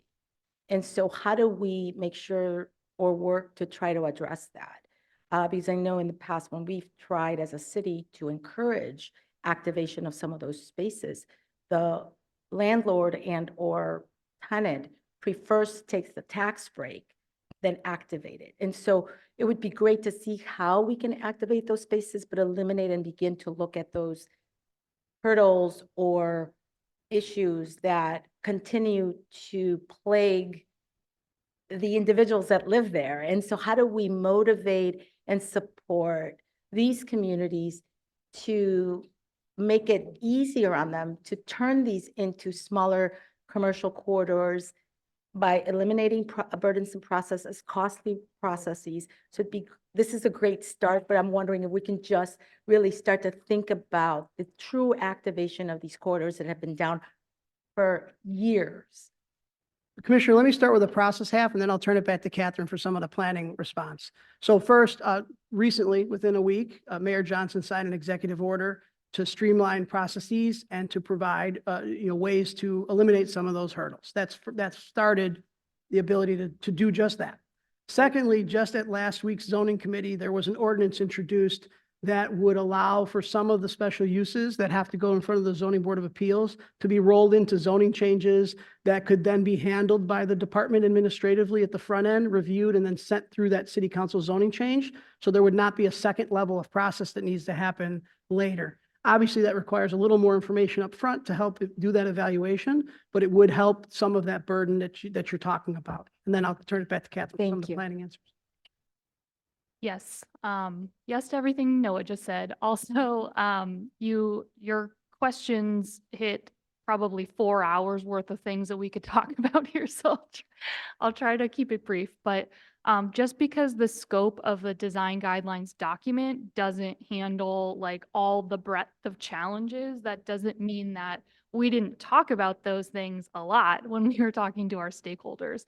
It's just, we can't solve it with this one piece. So we basically have copied all this stuff down from all these conversations, tried to identify as many pain points as possible. Because you're right, there are a lot of hurdles and things that are confusing for people. And so then they'd rather just forego the whole city process altogether, which is ideally not what we want. So, so we have been compiling all that information. that is sort of our next step, is to try to tackle those pieces bit by bit. A lot of that is beyond the scope of what just our department can do. So some of it's legislative changes, some of it's coordination with other departments, et cetera. So we won't be able to do it all in one fell swoop, but it's definitely on the radar. And as Noah mentioned, the executive order really gives us the directive where now there's pressure to actually move forward on this stuff, which is really helpful. So that's that piece. On the planning piece of how we deal with commercial corridors, this is the thing that's wonderful about the fact that we now have regional planning teams that are looking at a region holistically. And we're looking at how we can think about our commercial corridors as an ecosystem, because every corridor has a different purpose. They're not all going to be treated equal. They don't all perform equally. They all perform a different purpose in the whole neighborhood ecosystem, right? And so what doesn't work, we know, is trying to force every commercial corridor to look the same or perform the same or have the same requirements. Like, that's not going to work. But we know that some commercial corridors are really successful in this way, and we're doing a lot of analysis throughout the city and in our different regions to look at how we can measure things about our commercial corridor performance, economic development. How are they performing differently? Who's performing in better in some ways and maybe differently in other ways, and why could that be? What can we learn from the other corridors throughout the city and what they're doing? So that we can better right-size things like zoning, other policy incentives, how the city is focusing on things, so we can kind of tailor that to be more strategic. And so that's just an ongoing planning conversation that we're kind of only just getting started on that. So it's gonna take us a little while, but we are full steam ahead. We are very excited about that. Thank you. Yeah. Thank you. And I'm great. I'm glad to hear about these new mayoral ordinances and initiatives. I think that's really going to be helpful. So I We appreciate agree. it. Thank you. Anybody else with questions or comments? If not, I know Mr. Blakemore signed up to speak on this item as well.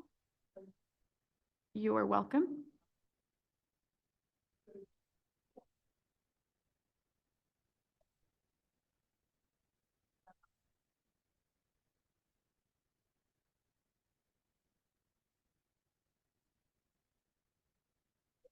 Anyway, I'm glad that the mayor did appoint a new person for planning and development. I hope she's qualified and she has a background in that. You know, sometimes our Black leaders, our Black professionals, they have the academic qualification, but they don't have the will to move the needle to another place and move their people upward bound. Now, the federal government and transferring federal land over to the city with just a few housing for Black people. You know, those projects were specifically built for poor whites, and the poor whites moved out and the Blacks moved in. Now the Hispanics are coming. They want Section 8, the legal and the illegal. Mr. Blakemore, who are you? I want to ask each one of you that's sitting here or sitting here, who are you? And this has been quite enlightening to me, but I've seen this dog and pony show before, information only, where it's power in the spoken word, and he who has knowledge can rule. And when you don't know my Black Facebook friends that's sitting at home and watching me, you deserve the government you get, and you get the government you deserve. They have been quite respectful to me. I haven't had the sergeant of arm or nobody abusing me. But the system, my Black brothers and sisters in Facebook land, you must get involved. And these people who are sitting here, they need every one of the Altmans to be here. Well, what do you mean? They need to be here. This planning and development affects every citizen in their community. So, well, who do they have here representing the community? Mr. Blakemore, I'm seasoned at this. I'm not a pop-up activist. I've seen these dogs and pony shows go on, and they will continue to go on until people are involved. People power. Can you see these differences? So you deserve the government you get, and you get the government you deserve. So I'm urging you to come to these meetings and this particular meeting. Now, the little clock have tipped out on me. I got 19 seconds. Okay, I showed up and I spoke up on the behalf of the Black community. And God bless you, Mr. Blakemore. And in return, Mr. Blakemore, you bless somebody else that's Black. My presence means a lot to our community. Thank you. Thank you. So we'll go on to the last item on the agenda, another informational session. This is from Nancy. Staff from the Department of Planning and Development will provide a brief update on the status of the WMBE project compliance in accordance with the majoral executive order on WMBE participation to the members of the Chicago Plan Commission.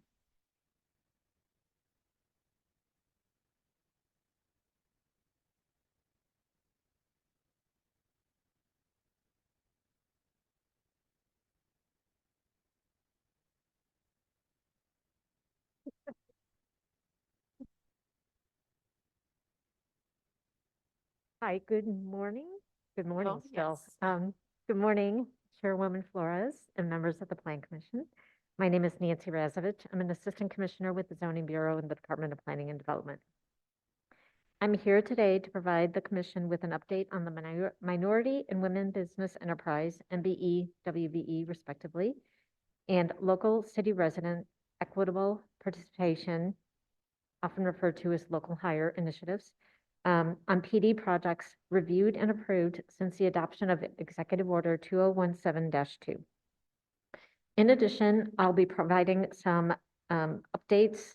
In addition to the data summaries, I'll also be providing some updates on some of the questions that were raised at the last meeting, as well as some of the recommendations and some of the work that's been discussed and worked on. Nancy, can you speak closer to the microphone? I think. Of course. Yeah. So by way of background, the executive order, which was initiated in August of 2017, requires developers seeking plan development or PDs, zoning approvals to submit signed affidavits and supporting documents related to their efforts to promote and incorporate participation by MBE, WBEs, and for local hiring of city residents for jobs associated with the construction of the approved development. The participation goals established in Executive Order 2017-2 include 26% MBE, 6% WBE, and 50% city resident workforce or local hires. The affidavits are to be provided per the executive order at 3 different stages during the development process. First at Plan Commission review, second at Part 2 zoning review, which is for their building permits, and then finally at the time of final certificate of occupancy at the project completion.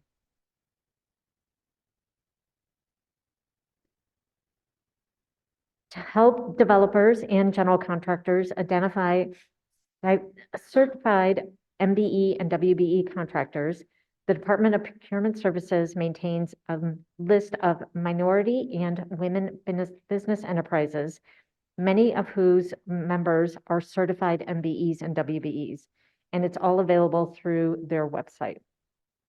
This website is also the same location where an MBE or WBE can register to become certified.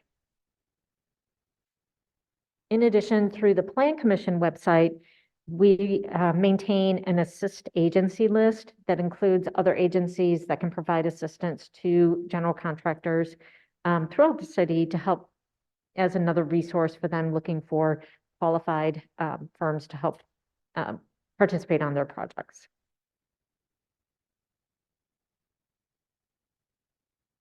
As previously noted, applicants are required to file reports at 3 different times. So the first time is at Plan Commission review.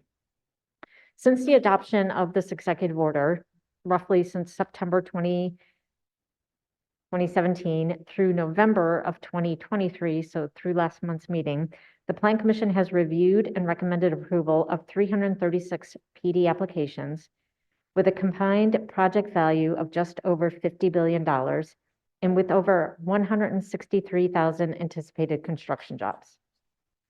That's good. To date, all applicants have indicated their intention to meet the established participation goals at the time of Plan Commission review.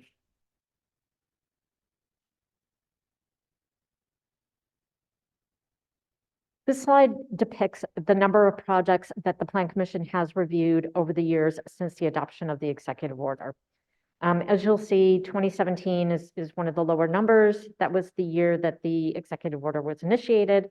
So it's only a partial year. It covers basically September through December. And then for 2023, it's through November. So it's 1 month short of a full year.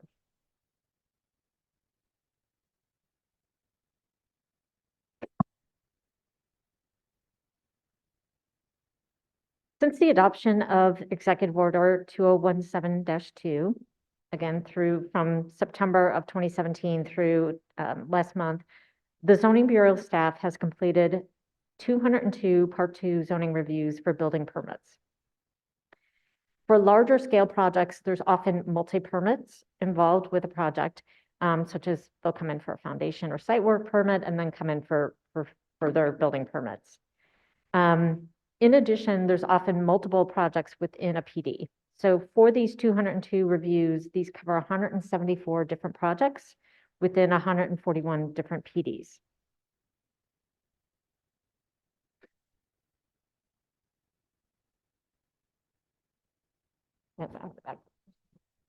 At time of Part 2 review, most of the general contractors are coming in and most of them are committing to the same goals established at the time of Plan Commission review, 26, 6, and 50. We believe this is based on partially the context of the forms that are being used, where they're just at that point only being asked to tell us what their goals are. One of the things that we discussed, or one of the recommendations from the last meeting, was to look at those forms at those different stages, and maybe we can try to capture some more static data at those times. So I'm going to take a little sidebar and explain that what we've started doing is looking at just that. So staff is already working on looking at Part 2 review, trying to capture where they are at that point. We're going to work on updated forms, obviously through our commissioner, and we'll present those back to the Plan Commission when they're in a suitable form. But the idea is that by the time they come in for building permit, chances are they've already let some subcontracts already. So we should be able to capture some of the data and understand where are they at this point, how many more subcontracts do they have to go, and what's working for them, what's not working for them. So maybe this is a point where we can help try to do some course correction, to coin the phrase that Alderman Dahl used at the last meeting.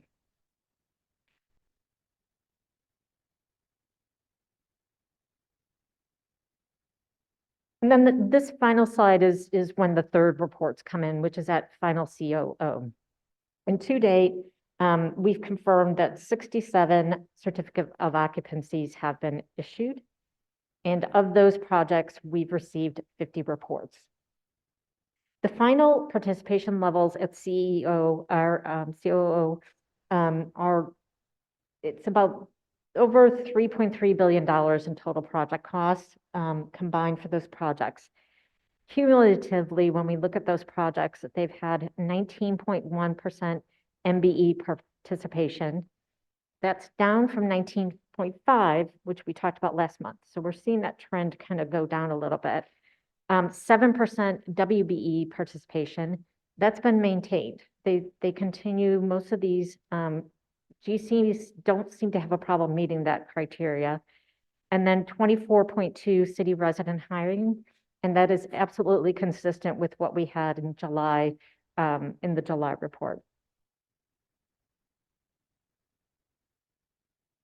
This is just a graphic to kind of show you the disparity in some of the goals versus the actual participation levels. and the biggest being the local hiring disparity. Following up on a recommendation that came up at the last Plan Commission presentation, what we've done is staff has looked at and did a little bit more analytics on these reports that have come in. So to date, we've received 50 reports. Of those projects for which reports have been filed, only 2 projects have met all 3 of the goals. Those projects include what is commonly known as 4400 South Cottage Grove, which is a mixed-use project. There's some mixed-use residential buildings and then some residential, 100% residential buildings. The only other project that has met all 3 goals to date is 2424 South Holstead, which is a distribution center. We believe there may have been some public and funds maybe involved with the first project. We're still trying to confirm that, but we know for sure that the second one, or I should say, we're pretty certain that the second one has it. So as we delve in a little bit deeper, these are going to be our first stops when we start talking to the developers and the GCs to find out what they did that made them successful versus what other people did. The other thing, the other analytic point that we looked at is to try to see which goals they're meeting and which ones they're not. So specifically on those 50 reports, over half of those developers met the WBE goal. So 28 out of 50 met the goal. Only 14 out of 50 met the MBE goal, and only 6 out of those 50 reports met or exceeded the local hiring goal. This last slide just shows a map of where these projects are throughout the city. The blue dots are the Plan Commission approved projects. The green dots are those that have gone through permit review. And then the red dots are those for which certificate of occupancies have been issued. Before I kind of jump into kind of the open question and discussion, I wanted to just highlight a couple of other things that had come up at the last meeting and some of the work that staff have been doing and some of the discussions that we've had with our new commissioner about what we're going to be doing moving forward. So one of the questions that came up was whether or not we can get the developers to provide us multiple ports. For example, on public projects, they're required to provide reports, I think every quarter, every 6 months. We discussed this with Department of Law, and under the language that's currently in the executive order, we can't currently ask for multiple reports, but that is something that we could do through an amendment. There was also a request to see if we could add a goal for veteran-based enterprises, VBEs. Similarly, because the executive order right now is written in such a way that it's very specific to MBE, WBE, and local hires, we can't do it under the current executive order, but again, it's something that we could potentially add into an amendment. There was also a request from a couple of different members of the commission about trying to gather some additional information about the MBEs, and then also seeing if we can gather some additional information about the local hires. And those questions, I recall, specifically came from Alderman Dowell and Alderman Laspada as the primary people asking that. But I think many members of the commission really wanted to try to see if we could do that. Right now, the way the form is set up, they're technically required to provide us the scope of work for the MBE, and then their value of their contract, and then the percentage of the total. That's in essence what they're supposed to provide us. These forms are forms that were done by DPD and the Plan Commission back in 2017. So it looks like we have some ability to capture some additional data through the forms. We've talked to the Department of Law, and they've essentially said there's certain additional data that we might be able to collect, provided it's nothing more extensive than what our procurement services department collects on their projects. So we've been working with procurement services to get some additional information, to get copies of their forms and figure out how they track things. They've been very, very helpful.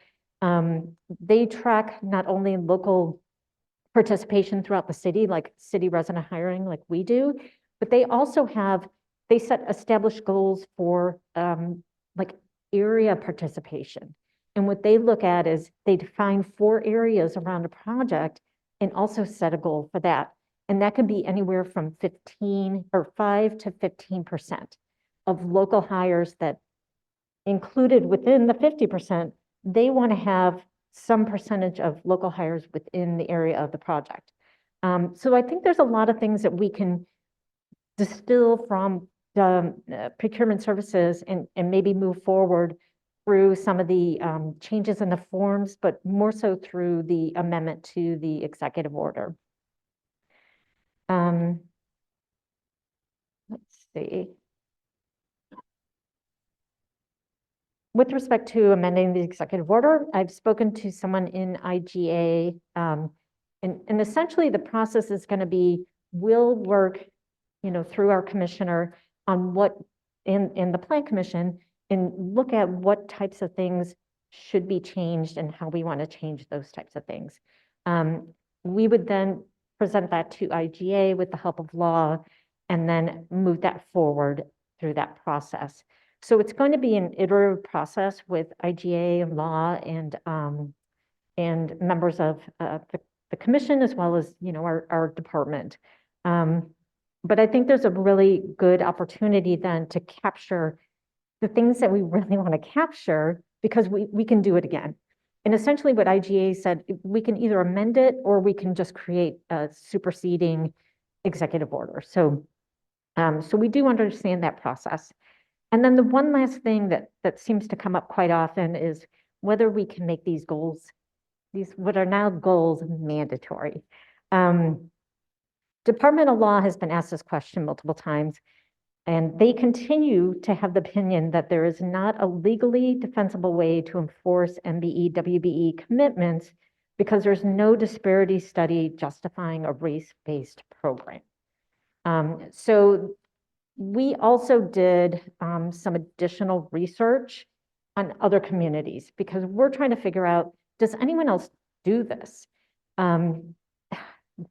With Joe Pena from our department, we called a bunch of different cities, talked to a bunch of different people. The only other place that does something like this for non-publicly funded projects is Boston. And Boston only started doing this in 2022. So we can't find anyone else that does anything like this. So we're basically the groundbreakers here on doing this the right way. But we found some other things that other communities do that might be good resources to help us, again, either in some of our data collection or maybe to try to enhance participation for the goals and the levels coming through. Excuse me. The final thing I wanted to say is we also are going to initiate some kind of forums with the developers and some of the MBEs and WBEs to try to get some dynamics going there. And then we're also going to put out a survey to both of those entities because we want to get some feedback to find out why are some MBEs successful, why are others not in getting projects. We're starting to see that multiple MBEs are showing up on different projects. So we want to know, what are they doing right? And then why maybe some other ones are not getting as much work. So I think there's some more research to do, but I think we've got a lot of good energy to try to move forward some good changes. Thank you. Thank you, Nancy. This was great and very informative. Before I open it up back to the commissioners, Mr. George Blakemore signed up to speak on this one as well.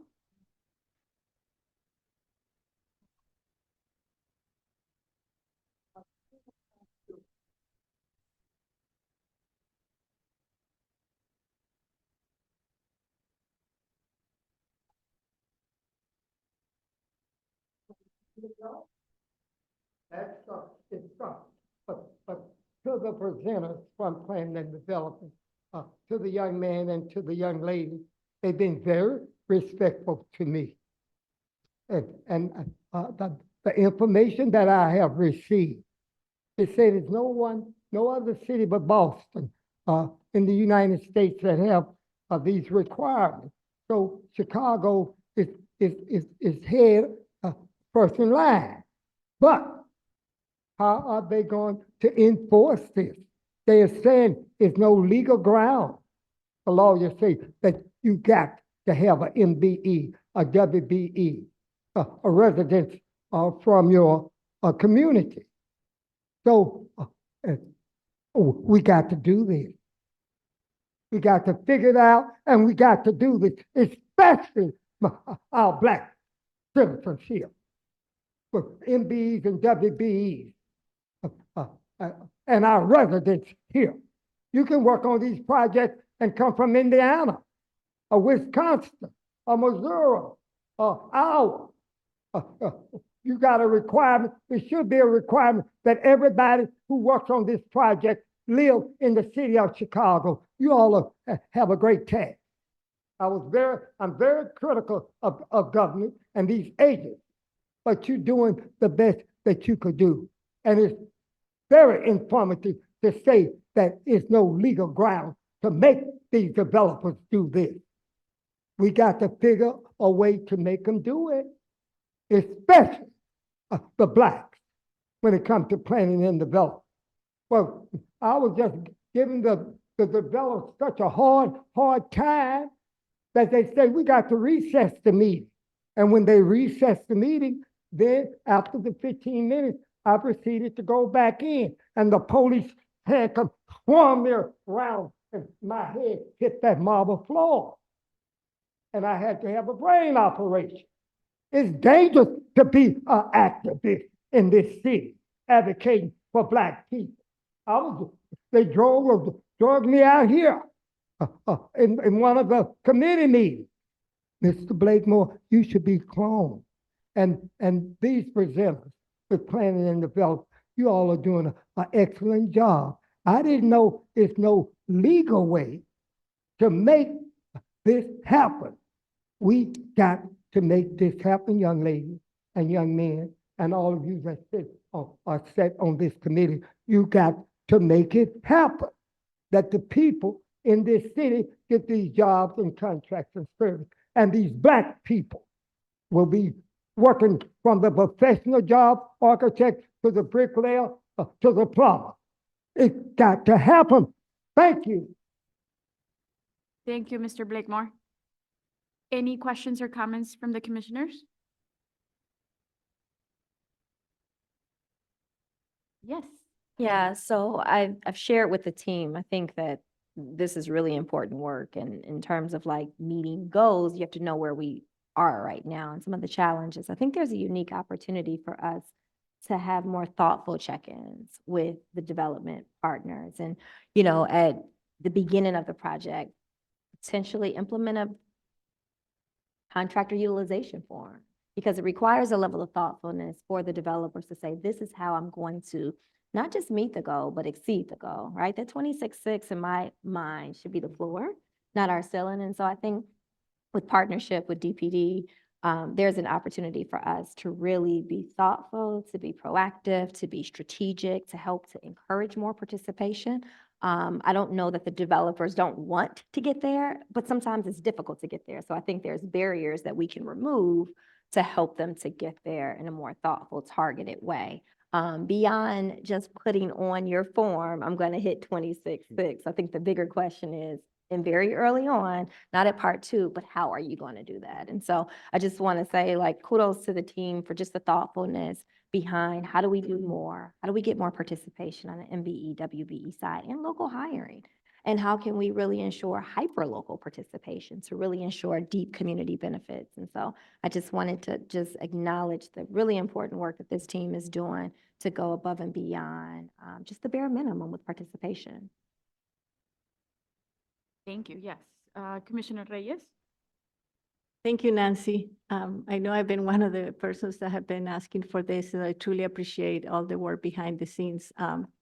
I completely agree with Commissioner Boatwright that I think it's a basic matter sometimes of just communication.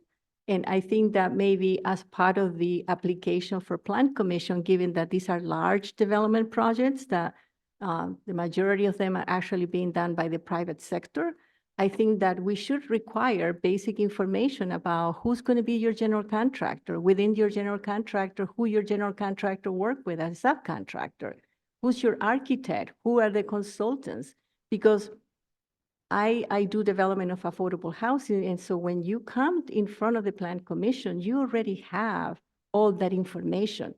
You know the cost of the project, you know the construction company you're going to work with, the architect, all the consultants. So I think that is something as simple, given that it cannot be mandatory, right? And we cannot impose penalties like when we develop affordable housing with public dollars, it's mandatory. And if the contractor doesn't meet the guidelines, I mean, the percentages, it has to pay a fine, write a check to the Department of Housing. Since we cannot do that, at least we should be able to expose and ask for the information. So there's got to be a little bit of more thinking when they come in front of us, right? That is not just, and I love the design, but it's not just about what kind of materials we're going to use for the facade, but also is who's going to be the actual subcontractor, masonry subcontractor that's going to install it. So I think we need to look at what is the information that we ask when they come to Plan Commission and work closely with the Department of Planning in terms of saying, okay, you need to provide this information. These are some of the firms that we are seeing in other projects. So not to say you have to hire these companies, but just to educate and inform. That wouldn't be that much, I think. And to your point, I think it goes beyond just housing development. I mean, most of these developers coming in have to have some baseline understanding of what these projects are going to cost to understand whether or not they can actually be successful. And a lot of that is going to be dictated on what their costs were but also who their GC partner is going to be. So looking at, it's interesting because when you start diving deeper, kind of anecdotally, it appears, and I'm focusing more on Part 2 review because it just, for me, I think these numbers at Part 2 review are really deceptive to say they're still at, whatever, 25% and 6% and 45%, because I would think a good number of those developers are at the time coming in for permit likely are just putting in 26 and 50 because that's the established goal.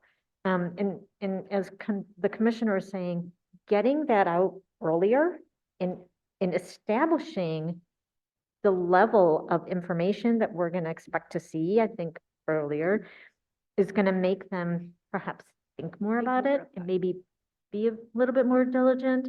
And then, maybe setting up these forums and some of these surveys and some of these kind of focused discussions that we're going to have, we can delve into some of the other barriers and discuss ways that we can try to overcome those or help compensate for those. Yeah, I agree. I think by Part 2, we need to start seeing actual numbers, not just goals or targets. That's the checkpoint where they crank, the numbers and see how they're actually doing. Right. Because they have an idea. It may not be finalized, but I think that's the point where we need to see if they're way under or they're doing a great job with actual numbers. Yeah, exactly. Anybody else? Commissioner Tillman, followed by Commissioner Escareno. I definitely agree that, we should be thinking about the how. And so the how at the Part 2, I think, because you're right, when they're coming in for permit, you have your contractor, you have, all the people that you understand is gonna, put the building together. But I do think that as we're thinking about how we speak to people during this Plan Commission session and understanding, we get the numbers and it says 26 and 6, but we have to push a little bit harder on how are you going to get to that? Understanding that there's a process that they still have to take, but we should really hear the how of what that is. Commissioner Escareno. Thank you. And I want to echo certainly what we've heard. And I think I've heard it here, and I think it's really about transparency. right? I think that when we're sitting here and listening to these projects, saying we're going to try to fulfill the goal, I think to the commissioner's earlier comment is by the time you come here, you have a sense of where you're going to be. Right. And so really being transparent, and we don't mind hearing the challenges. I also think to our new commissioner of planning is that having those check-ins with those companies and understanding the challenges. I mean, we're the largest city in the Midwest, and so you have a large workforce here. What are the challenges? I mean, I'm really a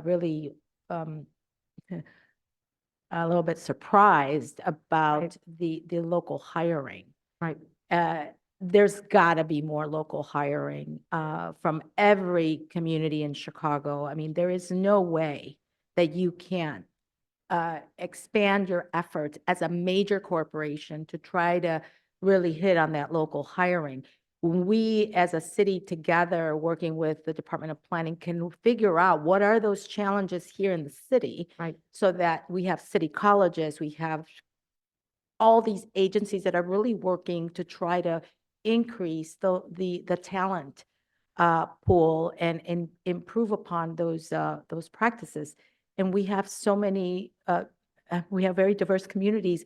And so that to me is really, really important. We have to ensure that if we set a bar for 50%, and that maybe we also need to understand, why did we choose 50% as the goal? There's got to be some understanding to why we said 50% would be a goal, means that that could potentially be achievable. So come in and tell us, you know what, we may not hit 50, we may hit 30, and explain the challenges so that other agencies can understand the challenges that these industries are facing. Because as a city, we're coming all together to try to figure this out. So learning more, the transparency is going to be really key. But I just sitting here and listening that you're going to hit those goals, and now looking at the data, and we're far from that, it just does not sit right. And I think we could do better. But thank you, Commissioner Boatright, for you're just coming on board and really committing to looking at that early on. And thank you to the commissioners here as well for flagging this as an important priority for this. So Chairman, I just want to echo the sentiments of thanking everyone here for just really trying to make this better. And to your point about the workforce was the most surprising to me as well. And one of the things that we've been doing is talking a lot more to procurement services. And we're working with someone there who's actually going to explaining to us what's happening on city-funded construction projects. And it sounds like they don't meet the goals necessarily all the time on those either. So to your point of what is the realistic expectation at the beginning of the project, it's better to understand that up front.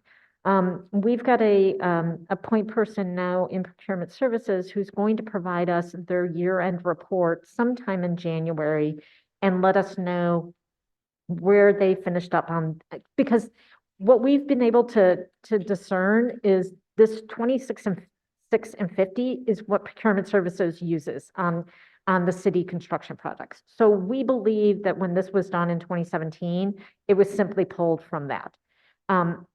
It sounds like they had problems with people meeting these goals, their goals as well, even though there are financial penalties similar to what similar to what's been discussed regarding the housing projects. So, you know, I think we need to understand that as well. But there's also, as you're saying, there's opportunities for other enrichment for the workforce.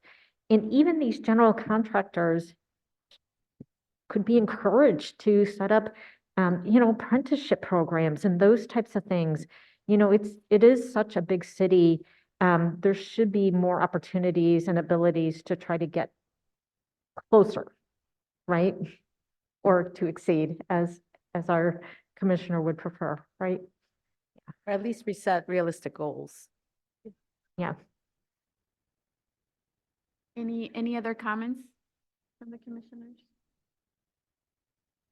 Or lighter on the body now, but, well, thank you, Nancy. Thank you. So that is the last part of our meeting today. So this concludes this month's meeting of the Chicago Plan Commission. Do I have a motion to adjourn? Thank you. A motion by Commissioner Boatright, second by Commissioner Piñeiro. I'll do a roll call vote. I know we lost some commissioners. Commissioner Brumfield? Thank you. Commissioner Boatright? Thank you. Commissioner Escareno?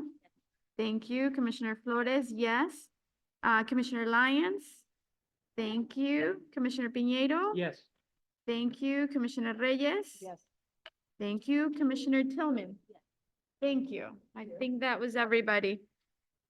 Happy holidays to everybody, and we will see you in 2024. Yes, Thank you.